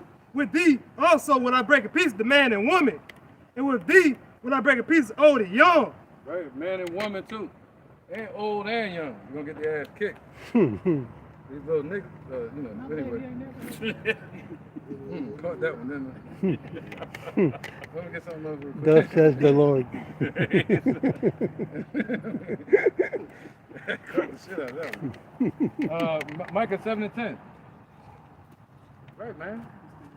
That woman that kicked you out of the house and brought another man in the house, that woman that mocked you like Job's wife, and said, well, why don't you just curse the Lord and die with us? This is Micah chapter 7 and verse 10. Right. Then she that is my enemy shall see it, and shame shall cover her. Right. Which then that shame gonna cover these alleged females out here, man, that have been mocking and scoffing at you, man, in your life, looking at you like you're supposed to be a killer so they can respect you, or a drug dealer. You know? Go ahead. and shame shall cover her, which said unto me, Where is the Lord thy power? Yeah. My eyes shall behold her. Now shall she be trodden down as the mire of the streets. Right. That might be you the one trying her down. You're going to behold it. You might see her being brought low and suffering, but you might be the one. The Lord might put the spirit on you at that moment, man. You know, especially these heathen nations, man. Hurry up and buy. Oh yeah. Oh yeah. Oh yeah. Yeah, we're gonna watch that part in the movie in the kingdom. Just look back on it. Hurry up and buy. Remember that? Yeah. All right, let's get back into it though. Yep. Jeremiah 51:22. With thee also will I break a piece the man and woman, and with thee will I break a piece old and young, and with thee will I break in pieces. Right, he said gonna dash their little ones against a stone someday. Happy shall he be. Yeah, happy shall he be. Right now we wouldn't be happy doing that. Yeah. I wouldn't want to do that to a baby. Right. But in the kingdom, the Lord gonna put. He said, "What? We're gonna do according to His anger, just like Esau did according to the Lord's anger with us." Yep. See, it's all about judgment. The Most High did. High had the spirit on Esau to do according to the Most High's anger against us, man. So He gonna have us in that spirit. You see the guy smiling? We're gonna be like that. Look, this dude right here. Look at that face. That's gonna be me. That'd be me right there. Us. Yeah, that'd be that's gonna be us. Us. I got you. That one right there. There you go. Look at us. There you go. Okay, I'll be him. Yeah, that motherfucker No, happy this as me shit. right here. This me right here. This me right here. There you go, somebody, brother. What, they got somebody dead in front of me? Why they got somebody? Ain't that something? Somebody of value that's dead in front of you. That's crazy, bro. Strange fruit in front of him. Gone. You know? Found this man walking down the street. Let's keep going. Where was that? That all in 25, brother? Line 22 still. Okay. And I'm with gonna wrap it thee, up, too, man. I'm gonna shut it down after we get to this point. and with thee will I break in pieces the young man and the maid. Verse 23. I will also break in pieces with thee the shepherd and his flock, and with thee will I break in pieces the husbandman and his yoke of oxen, and with thee will I break in pieces captains and rulers. Yeah. That's how the Lord's going to use us against these nations. When these nations are brought low, we come out of these chariots, and the Lord done destroyed the society. We finna go into them bunkers. I don't care what they call vaults. Yeah, Vault yeah. 4, 5, Yeah, vault yeah. 100. It don't matter what vault you in, we coming to get you. So really, we the surface. We gonna be the surface dwellers at that time. Coming in there, snatching their asses up out of there like that woman did when she came down in there. Turned the whole vault society upside down and showed them reality. That's what we're gonna do, because they don't think they're gonna be in them bunkers safe. Ooh, woo. Yeah. That one? Go ahead, brother. This is Jeremiah 16:16. Behold, I will send for many fishers, saith the Lord Yahweh, and they shall fish them. And after will I send for many hunters, and they shall hunt them from every mountain, from every hill, and out of the holes of the rocks. And kind of like right now, Yahweh Shemashai, he's sending his men to gather his people, you know what I'm saying, to hear the word of the Lord. But hey, when the enemy come in like a flood, he's gonna lift up that standard, right? And he gonna have hunters hunting them, like he said, out of Vault 61 or wherever they at, out of the clefts and the caves and the holes of the rocks where they bomb shelters. Ain't nowhere for them gonna be able to hide, even in the depths of the sea. They're gonna be searched out. Right. Right, bro. All right. Let's keep going with Psalms 18 and 50. We start wrapping it up. This is Psalms chapter 18, verse 38. Okay. I have wounded them that they were not able to rise. Right. So we're gonna be able to wound these devils where they're not gonna be able to rise again. But it's gonna start with Yahweh of wounding America. You know. They were fallen under my feet. Right. For Man, thou. man, I got so many scriptures going through my head right now. Now you good. Yeah, because think about it. What did Yahweh tell Yahweh, sit right here on my right hand while I make thy enemies thy footstool, man. They're gonna be like a tub when you get a pedicure. Or that vile practice that Esau used to do, Yeah, where they used to think that our people could suck out any any illness. So they used to put our children on their feet, so that way they didn't, you know, they were not sick. But it was like a footstool they had them, and they sit their feet. They sit down and have their feet on their stomach. Gone. You know what I mean? Specifically children, not even the grown kids, men. It was kids. children. Yeah, they put them in a little box in the corner, make them be a fan. You saw that? Yeah. You saw that? Yeah. They do this all day, and they take the children away from their household. Your child will be gone all day at these devil's houses. You don't know what's going on. And your wife too. Right. They can get your wife 3, 4, and 5 in the morning. Just take her away. I need you to take care of my family. Kick in your door, just take her. Can you imagine that? Thankfully, we can't right now. You know what I'm saying? Yeah, in due time, we will be able to imagine that. Yeah, our heart's gonna meditate terrors again. Right. But right now, the Lord took that away from us through death. You know, he said, in death, there's no remembrance of former things. Right, because if we were to run, we'd go crash dummy mode every single time we come in. Really? No, if we remember, we would die instantly. Pain. All that pain, man, That's true. we would die instantly. Instantly, man. We're going to shop. And then Eternal the seed bodies, was still boy. in power. Yeah. Eternal bodies, we gonna know. Yeah, the stuff they did to us, man, ripping our skin apart and all that, we would probably die from that shit, thinking about it. The dog was dead, man. You know what I mean? I ain't think about it like that. Yeah. That's So the Lord's sparing us right now, you know? Think about the mindset we had to be in to go through that. Like that's Yeah. normal people can't even go through that, man. Yeah, we had to be void and just out of it. We were just on the earth, just existing. Like zombies, zombified. Crazy, right? Lord wasn't with That's us. death. I say, yeah, Lord That's was not with us for real. Yeah, that's death, man. All right, where we at? Verse 39 of Psalms chapter 18. For thou hast girded me with strength unto the battle. Thou hast subdued under me those that rose up against me. Right, so the Lord is going to subdue under us those that rise up against us. He said when they come rushing like a flood, he's going to raise up a standard against them. He's going to subdue these devils, put chains on them. All right? Thou hast also given me the necks of mine enemies, that I might destroy them that hate me. There you go, man. See, right now, we know who hates us and who's been showing hatred to us. So the Lord going to put their necks literally in our hand. All right? And what that means is not standing up. That means holding the back of somebody's neck like this. Holding their back, holding the back of their head and their neck down. Just like you would do a dog Like and you lay would- that shit on your ground. Make a point, go ahead. No, I was saying just like you do a dog, if they like pee on the ground or something, you'll put it down in there. They rub the face in it. Yeah. So, yeah, man. That's what it means, put their neck in the hand. All right, go ahead. That was you. This is Isaiah chapter 36, verse 4. Oh, boy, they be down here. Now, let me lay hands on you. Trust ye in the Lord Yahweh forever, for in the Lord Yahweh forever is everlasting strength. For he bringeth down them that dwell on high, the lofty city that he layeth low. Yeah, the lofty city, Esau was the house of the thief. The Lord gonna lay it low, breaking the staff of the wicked. All right, and the ones that are lofty in general, that are living in a heavenly state, they're gonna be brought down to hell. Lucifer gonna fall like lightning. It's gonna be quick. These devils. He layeth it low even to the ground. He bringeth it even to the dust.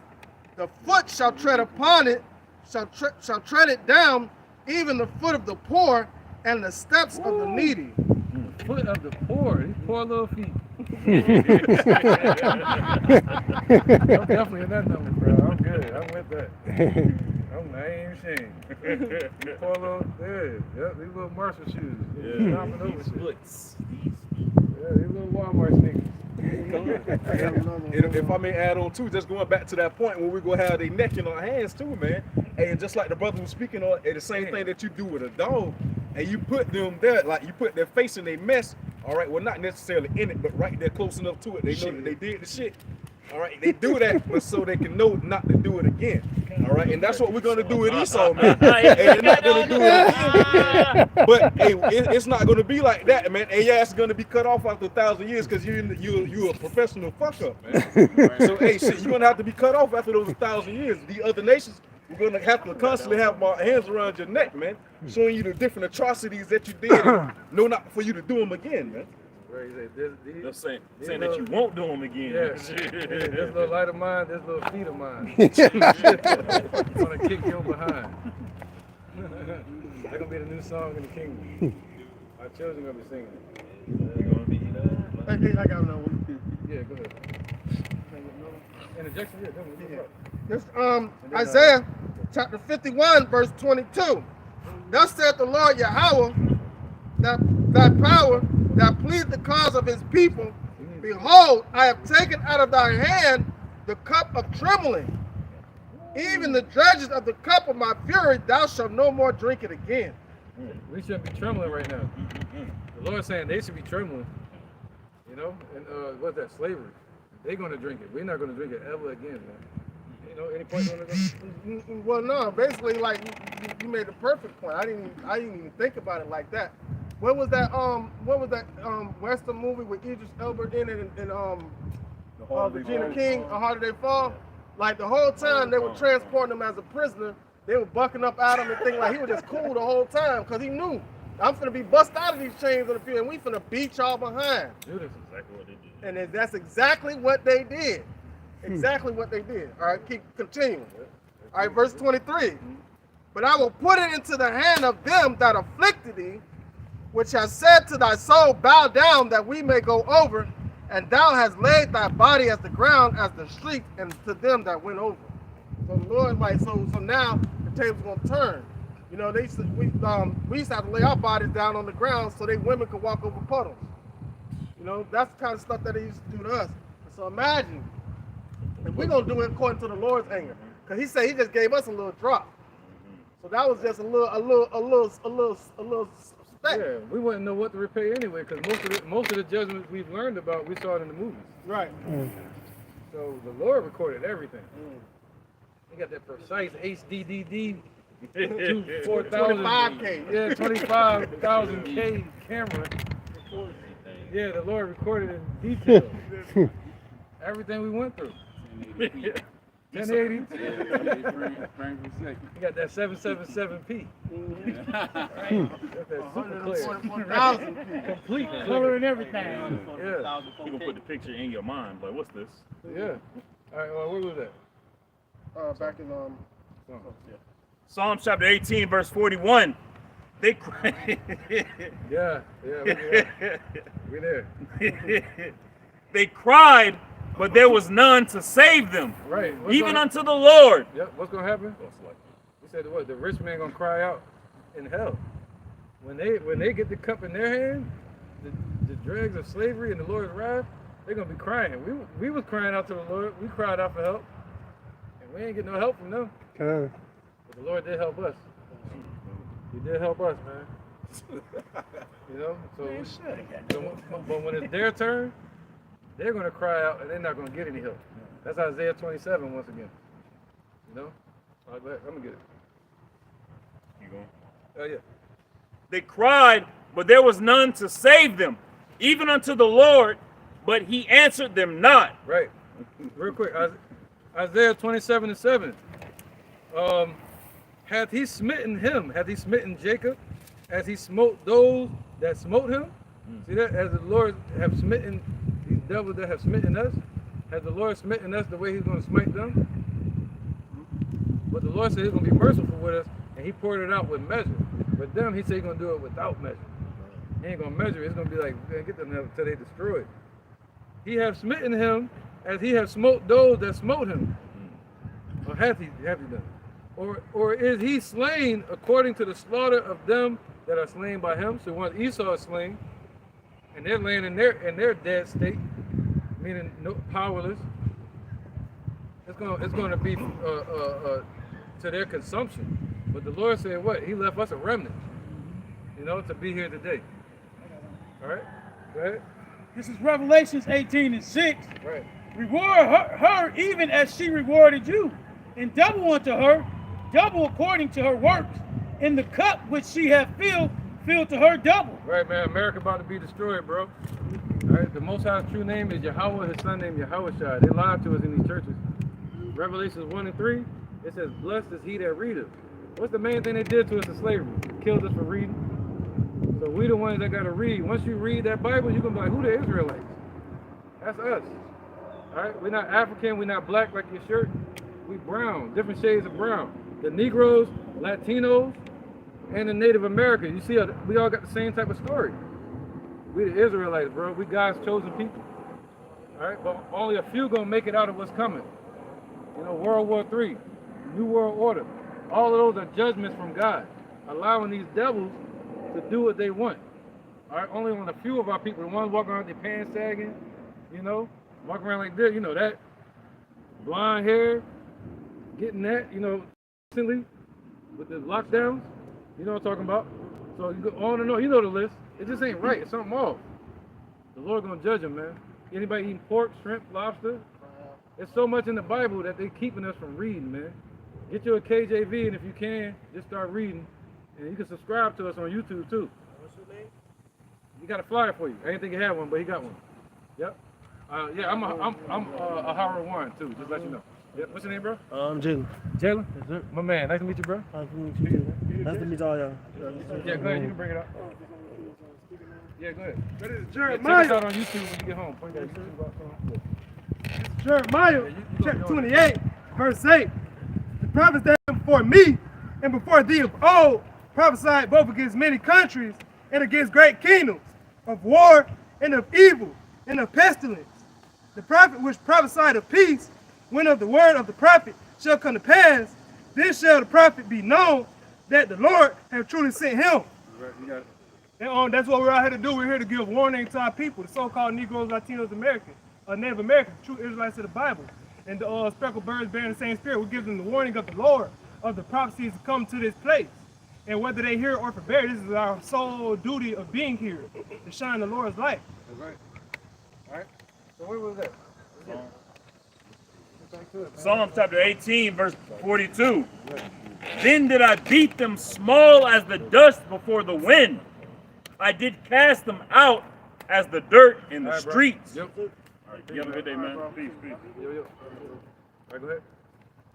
Thou hast delivered me from the strivings of the people, and thou hast made me the head of the heathen. A people whom I have not known shall serve me. Right, so yeah, that's right. And the people that he has not even known, meaning his neighbors at that time, the other nations, they're going to serve us, man. Keep going.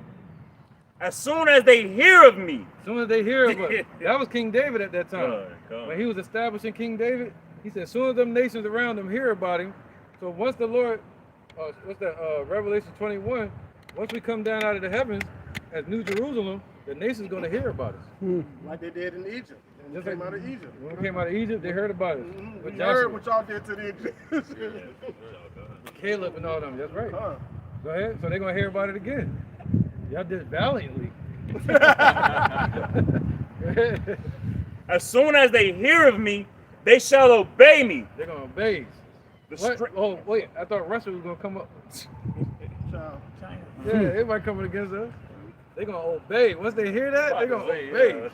Let us go up to the house of the Lord to learn his ways. Go ahead. The strangers shall submit themselves unto me. Right, Russia too. Russia going to submit themselves as well unto Yahweh Bashim Yahushua and unto those that are the house of David, which is the elect. Go ahead.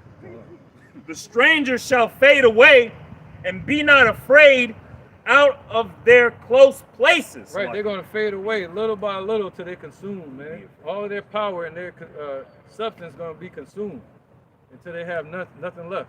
All their resources, everything he said what? They have swallowed down riches and they shall vomit them up again. All right, go ahead. And they're going to fade more and more away until they non-existent. The Lord Yahweh liveth. Right, that goes into them beating their swords into plowshares as well. Go ahead. The Lord Yahweh liveth, and blessed be my rock, and let the power of my salvation be exalted. Right, go ahead. That was it. 25? I mean 50? Verse 47.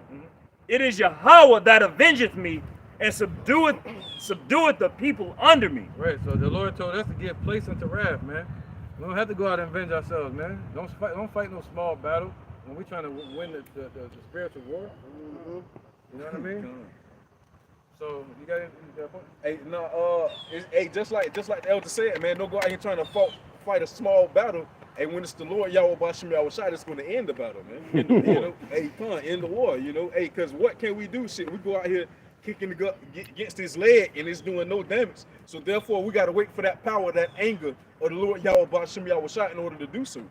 Right. You know, hey, it's just like, hey, shit, nah, you looking at it this way. Look how I see it, man. Oh, nah. Boom. Hey, spiritually, then physically too, man. You know, hey, so shit, we gonna take them down, hey, the correct way, man. That's why once again, wait ye upon me to rise up against the prey. So you got your damn, I almost said Black Lives Matter, but what they call it? Black Panthers. Black Panthers, the NFAC, hey, so forth and so forth is to naught, man. Why? Because it's not gonna suffice, man. Hey, you constantly going out here, shit, rising up against the enemy, but guess what? It's the enemy. You fighting against the enemy with their own blessing, man. Right, so, hey, shit, at the same time, they can out blessing you, all right, with their blessing. Right? Hey, shit, you come here with M16s, this, that, and the third, shooting 7.62s, 223, 5.56, whatever the case may be. But guess what? They gonna come out here with some damn bullets about this long, man. So that's why you have to fight this battle as a spiritual battle as it is. Man. They got jetpacks with gun turrets on their shoulders. Yeah, learn about Yosemite Sam. What's that? They had made 144,000 mosquitoes. You know what I'm saying? The mosquitoes that they had created, the 144. Nah, you see what I'm saying? He still got a whole bunch of tricks up his sleeve. Because the Lord put them up. The Lord wanted him to have the elite of the elite that he could come up with. Because the Lord gonna come up against that. The Lord wants like a show. He put on a good show too. I'm gonna watch this movie. I got some popcorn. It happened and watching at the same time. Can you imagine? I watched a documentary called The Chariots of the Gods, right? And there's talking about a whole bunch of ancient texts of World War III, the war in heaven, right?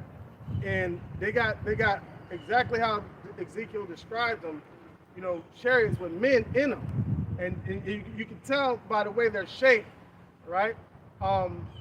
They went into the Ark of the Covenant, all that stuff.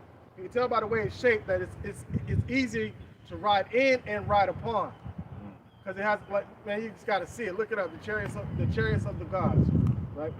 So everybody know what's to come. I'm gonna cut you off. We'll get back to the book too, yo. Psalms 18 and 48. He delivereth me from mine enemies. Yea, thou liftest me up above those that rise up against me. Thou hast delivered me from the violent man. Yo, who's the violent man today? Esau. What's that? Obadiah 1. Look at that. The violence against our brother. Yeah, they the violent man, you know. Yeah, violent man. Look at that. Genesis 27. This is the book of Obadiah. Which one you want first? Obadiah and then Genesis. This is the book of Obadiah, chapter 1, verse 8. It says, behold, the eyes of the Lord are upon the sinful kingdom, and I will destroy it off the face of the earth, saying, I will not utterly destroy the house of Jacob, saith the Lord. No, Obadiah, where it say, oh, which one? That violence against our brother. Oh, God, 10. All right, this is the book of Obadiah, chapter 1, verse 10. All the sinners of my people shall die by the sword, which say, the evil shall not overtake nor prevent us. I'm on. Oh, shit. Book of Obadiah, verse 10. For thy violence against thy brother Jacob, shame shall cover thee, and thou shalt be cut off forever.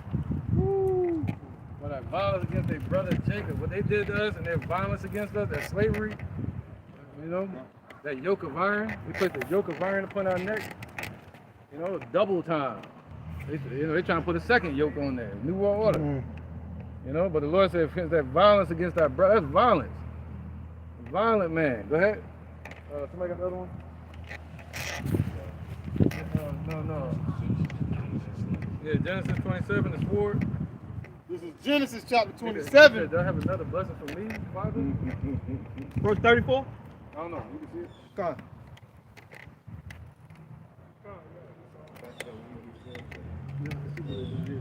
Genesis 27 and 34, it says, and when Esau heard these words of his 38.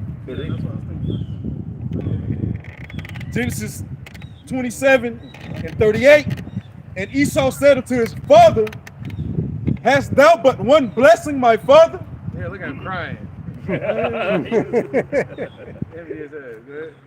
Bless me, even me also, O my father. And Esau lift his up, and Esau lift up his voice and wept. Yeah, you ever seen the Edomite cry? Yeah, that's horrible, man. Go ahead. It says, verse 39, and Isaac his father answered and said unto him, behold, thy dwelling shall be the fatness of the earth. Right, so picture Bill Gates crying. Yeah, horrible sight to see. Well, or good one, you know. That'd be something good, though. That wouldn't be too bad. Good. The fatness of the earth and of the dew of heaven from above. Right, so he said what? He said their blessing was going to be the fatness of the earth, man. All right, what's the fatness of the earth? All the riches and wealth of the earth. That's why they can offer you the world, because they own it. That's Job 9 and 24. That? Any scriptures we call out? Did somebody snatch it up? All right, Job 9 and 24. Let's get this real quick. Whoever get it first. This is Job 9 and 24. The earth is given into the hands of the wicked. So it was given to them. They ain't got no special abilities. It's the Most High that gave it into their hands. All right, go ahead. He covered the faces of the judges thereof. If not, where and who is he? If not, where and who is he, man? Look at the violence. Look at the faces they covered up. The Israelites. They, what they call that? Iconoclasm. The icon meaning pictures, and clasm meaning destruction. So they destroyed the ancient pictures and art of us, right? And so if not, where and who is he, man? They've been violent towards us. And they even set up systems of violence against us since the Roman Empire, man. What they call racism. You know, religious systems against us. Banking systems against us. You know what I mean? So they violent towards us, man. Killing our people in the streets with the police today. Right? Go ahead. Somebody got it? That's what they call it in this place. They call it Blanco privilege. Right? They call it that privilege. Why? Because we ain't privileged to be at peace here. Right. The Lord said we were gonna our foot should never find rest here, man. Right? Our rest is in the kingdom. Somebody read? Job 9:24. Then you got to go back to the Bible. Yep. There's one more. Genesis, right? Yeah, Genesis. We're still reading. Whoever had Genesis. Genesis 27 and 40. It says, and by the sword shalt thou live. Right. Let's get Revelation 6. The red horse. Right? By that sword shalt thou live, man. So remember, the violent man. I told you I don't want to lose it. I probably Jeremiah 50 and 10. Somebody? You want Revelation 6 first? Right after this. No, that one. Go ahead, brother. 50 All right, this is Revelation 6. Yeah, Jeremiah 50 and 10. Go ahead, brother. Verse 4. And there went out another horse that was red, Yep. and power was given to him that sat thereon to take peace from the earth. See that? It was given to him during the time of the Greeks, and that sword is being given to him again now. To take the peace from the earth. All right, go ahead. So ever since the time of the Greeks, they've been doing this, man. That sword has been in their hand. It's been taken away for 1,000 years when their wound was healed. And there went out another horse that was red, and power was given to him that sat thereon to take peace from the earth. That's that red Edomite color. Go ahead. And that they should kill one another, and there was given unto him a great sword. Giving unto him a great sword of destruction to be able to bring destruction all over the earth. I got another piece up. Go ahead, let's right in. This is on Psalms. This is King David talking about Doeg the Edomite. Yep. This is Psalms 52 and 1. Why boastest thyself in mischief, O mighty man? The goodness of Yahweh endureth continually. You look into that word mighty. It's Gabal war, meaning a powerful warrior or a tyrant. Yep. And that's Esau all day. And he was in servitude under Saul and them back in those times. But David was prophesying that he was going to be the mighty man of earth, running the earth, having that great sword. Right. dealing with mischief. All right, where we at? Keep on. Let's keep rocking. Genesis 2:7. Jeremiah 50. Yeah, 10. This is the book of Jeremiah 50 and 10. And Chaldea shall be a spoil. All Yeah, America, this place, America's gonna be a spoil. Go ahead. That's Chaldea. That's the whore riding upon the scarlet colored beast. The Lord said he's gonna destroy the horse and his rider. Go ahead. and it said, and Chaldea shall be a spoil. All that spoil her shall be satisfied, except the Lord. So all these nations that try to spoil this place, they're gonna be satisfied. Russia, China, Iran, when they go to make war with this place, Babylon, the Lord said they're gonna be satisfied, man. Good job, soldier. You hit the target. That's how they're gonna be. They're like, yeah, you're gonna see Kim Jong Un chubby arms trying to clap. You can't even reach and shit. Go ahead. And it says, because ye were glad, because ye rejoiced, O ye destroyers of mine heritage. Yeah, because they were glad. They got proud. And what? Go ahead. Because ye are grown fat. They've grown fat. What was his promise? Get the fatness of the earth. To get the fatness of the earth, man. So they've grown fat. They've done that. Go ahead. As the heifer at grass. As the heifer at grass, man. And bellow as bulls. And bellow as bulls. Go ahead. Your mother shall be sore confounded. Oh, that was it. That was it. Oh, Shalom. So they have grown fat. You know? And bellow as the bulls. Oh, I'm about to eat all this stuff. I got the Israelites in my head. Christopher Columbus. You know, using their apocrypha to come over here. Queen Isabella. King Ferdinand.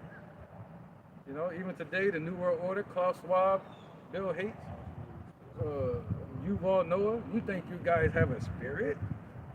You know, so they seek their eyes focused on the earth now, seeking what they're going to devour. Looking at us like food, man, to devour. Useless eaters. All right, where we at? Go ahead. Psalms 18 and 48. He delivereth me from mine enemies. The violent man. Go on. Yea, thou hast lifted me up above those that rise up against me. Thou hast delivered me from the violent man. Ooh, that day coming, man. The Lord will deliver us. Romans 3 and 3. We ain't got to get it. He said what? He said words are faithful and true. Go ahead. That's in Revelation as well.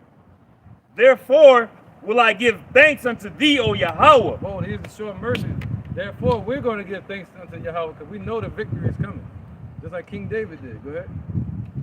Among the heathen, sing praises unto thy name. Right. Among the heathen, what? How about saying Verse 49. Therefore will I give thanks unto thee, O Yahweh, among the heathen, and sing praises unto thy name. And we're doing that now.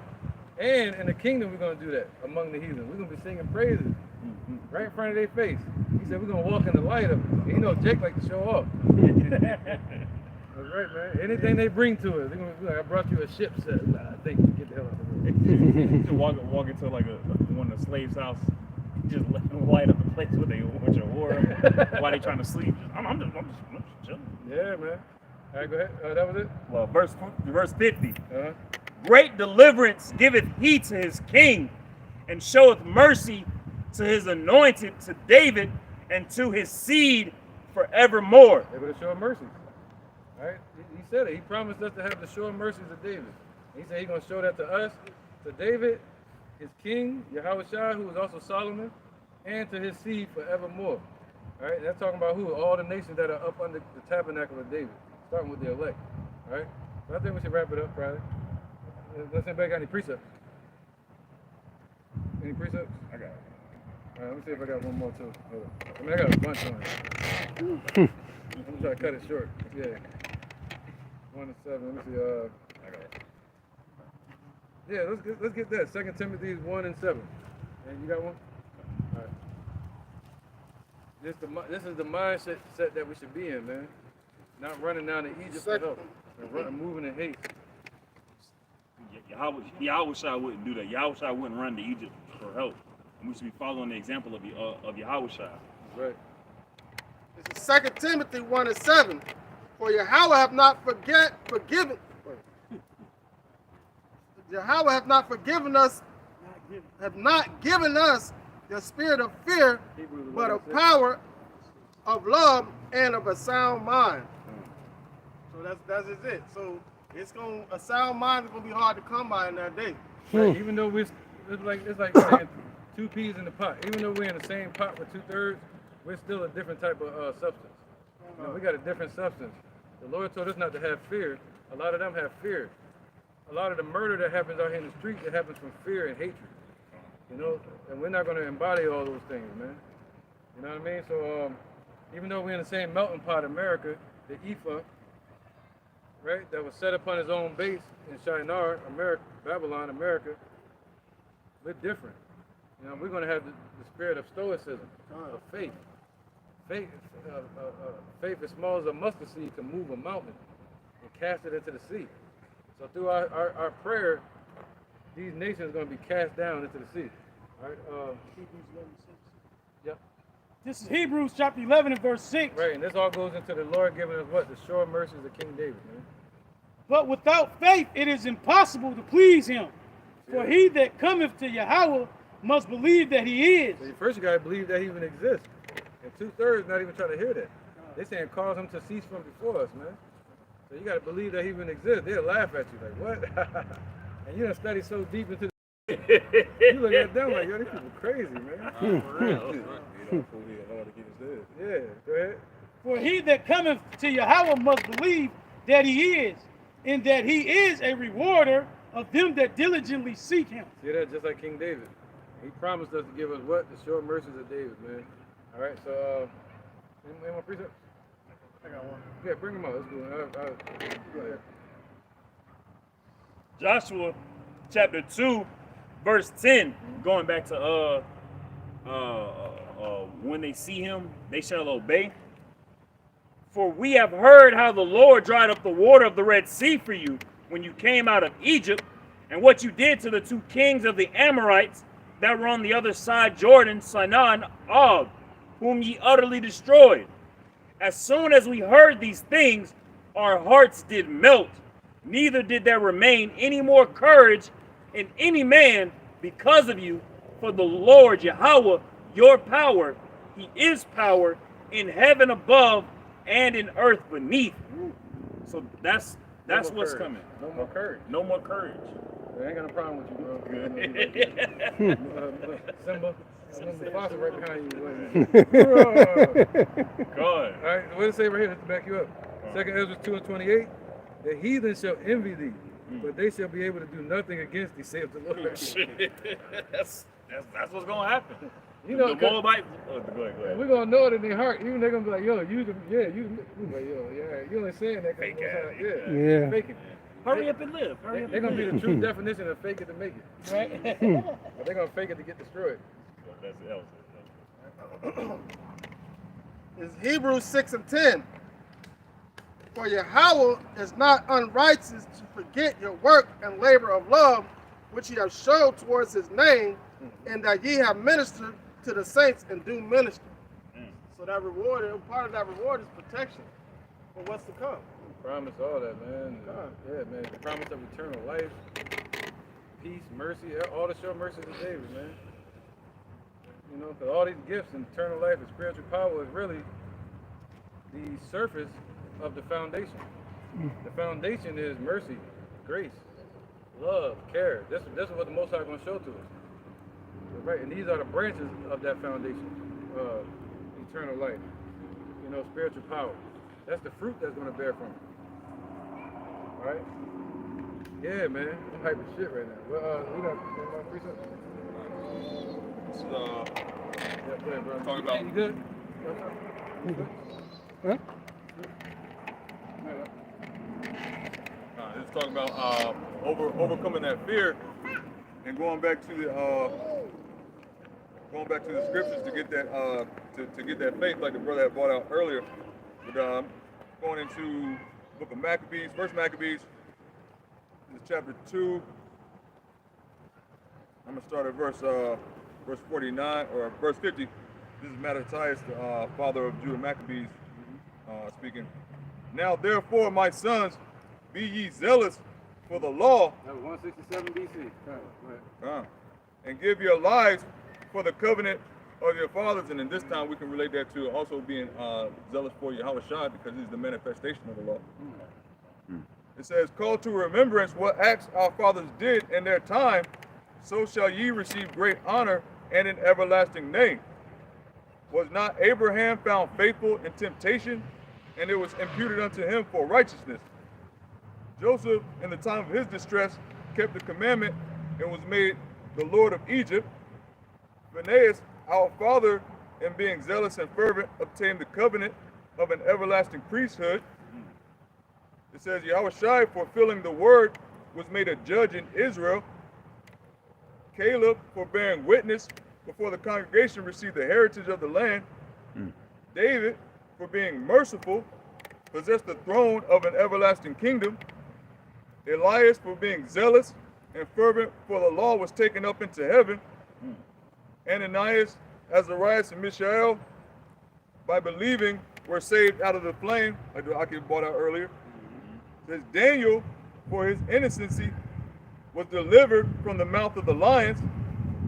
And thus consider ye throughout all ages that none that put their trust in him shall be overcome. Fear not then the words of a sinful man. Fear not the words, the actions, anything that they put against you. It says, fear not then the words of a sinful man, for his glory shall be dung and worms. Damn. It says, today shall he be lifted up, and tomorrow he shall not be found. Right. Because he is returned into his dust, and his thought is come to nothing. Pretty soon. Get ready, get ready, get ready. I got one. You want to say it? Speak on it? No, I mean that's the point right there. You know, they put a lot of words into action. They planned these things for years. They've been confederate against the children of Israel, the so-called Negroes, Latinos, and Native Americans in this place and scattered throughout the four corners of the earth. But pretty soon, they're not even going to be a thought.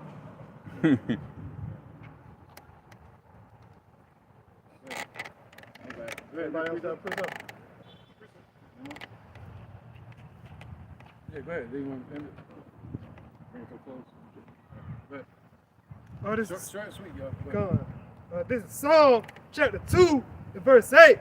Ask of me, and I shall give thee the heathen for thine inheritance, and the uttermost parts of the earth for thy possession. And that's our inheritance with Yahweh Shem Yahushua, the rule of his kingdom. That's why we're waiting on the new heaven and earth wherein dwelleth righteousness. Because this place here is hell. There's no rest here. Right. Okay, that's super sweet. Go ahead. Rock, chapter 2, verse 6. Believe in him, and he will help thee. Order thy way aright, and trust in him. That fear the Lord, wait for his mercy. Go not aside, lest ye fall. Ye that fear the Lord, believe him, and your reward shall not fail. Ye that fear the Lord, hope for good and for everlasting joy and mercy. Look at the generations of old and see. Oh, look, yeah. Hope, joy and mercy. Good. The mercies of David. Good. Exactly going into what the elder was speaking on throughout the whole lesson. Right, he said the sure mercy. He said what? This word is faithful and true. You know, sure thing. Not Miguel's love is a sure thing, but this love is a sure thing. Sirach 2 and 10. Look at the generations of old and see. Did ever any trust in the Lord and was confounded? Ooh, that's a word's been tried, man. And we can look at it and see that hey, every time they've never been confounded. Or did any abide in his fear and was forsaken? Or whom did he ever despise that called upon him? Yaakov Rao just read about it. Gone. Some of the list. Yeah, he went down the list. That's Yeah, he went down the roster. Yeah. You know, read the stats. Numbers don't lie, man. And that was a beautiful thing for a father to do to his sons, to not glory in himself, but he put glory into the Lord and into the men who stood next to the Lord, who stood up for the Lord in times of old as well. And we have to keep that same mindset in these times right now, to remember our forefathers, our elders, who stood so stiffly for the name of Yahweh Shem Yahushua, and do the same thing in these times. And they look for a reward afar off, but they didn't get to see it. But we get to exist in that reward and receive the fruits of it. I want to wrap it up, but go ahead. Psalm 91, chapter 1, verse 1. He that dwells in the secret place of the Most High shall abide under the shadow of the Almighty. You know, we out here doing the work day and night in the name of Yahweh Shem Yahweh Shai. And because we're doing the work, he's going to do his part, and he's going to protect us, he's going to save us, and he's going to give us spiritual power. I hope that we are, you know, the hopefully elect. Yep. And ultimately, what we really want, not he said, don't be happy that spirits are made subject unto you, but more so that your name is written in heaven. That's what I'm trying to get you to see. Yeah, we should focus on the foundation of it, not just the fruits of it. You know what I mean? But what's that? The mercy, the love, and the Lord is giving all that back to us like a father. Man, it's stuck in the back of my head right now. Did I say something wrong? So with that, man, we're gonna end it and wrap it up. You know, and anybody got anything points for just in case? You good? Just in case? All right. Yep. So with that, we're gonna wrap it up, man. We're gonna keep going. I can tell, man, but we're gonna, you know, that's it. We're gonna be overly righteous. All right, we're gonna say call. Alayim. La. Yahweh. Ba'ashem. Yahweh Shai. Ba'ashem. Ha. Rakah. Badash. Ma'amah. All right, double honor to the elder apostles of GMS and their elders. And shalom to you, Akim and Akwat and the children that believe in sincerity and truth. We're on the four corners of the earth. And shalom to anybody from Lions that is out there, man. You know, shalom to all y'all. And shalom to brother Tanyala that couldn't make it today. Shalom. Yeah, keep pushing. That motherfucker sitting there watching this, man. Nah, he praying like right there. Like, perfect angle of this shit, praying.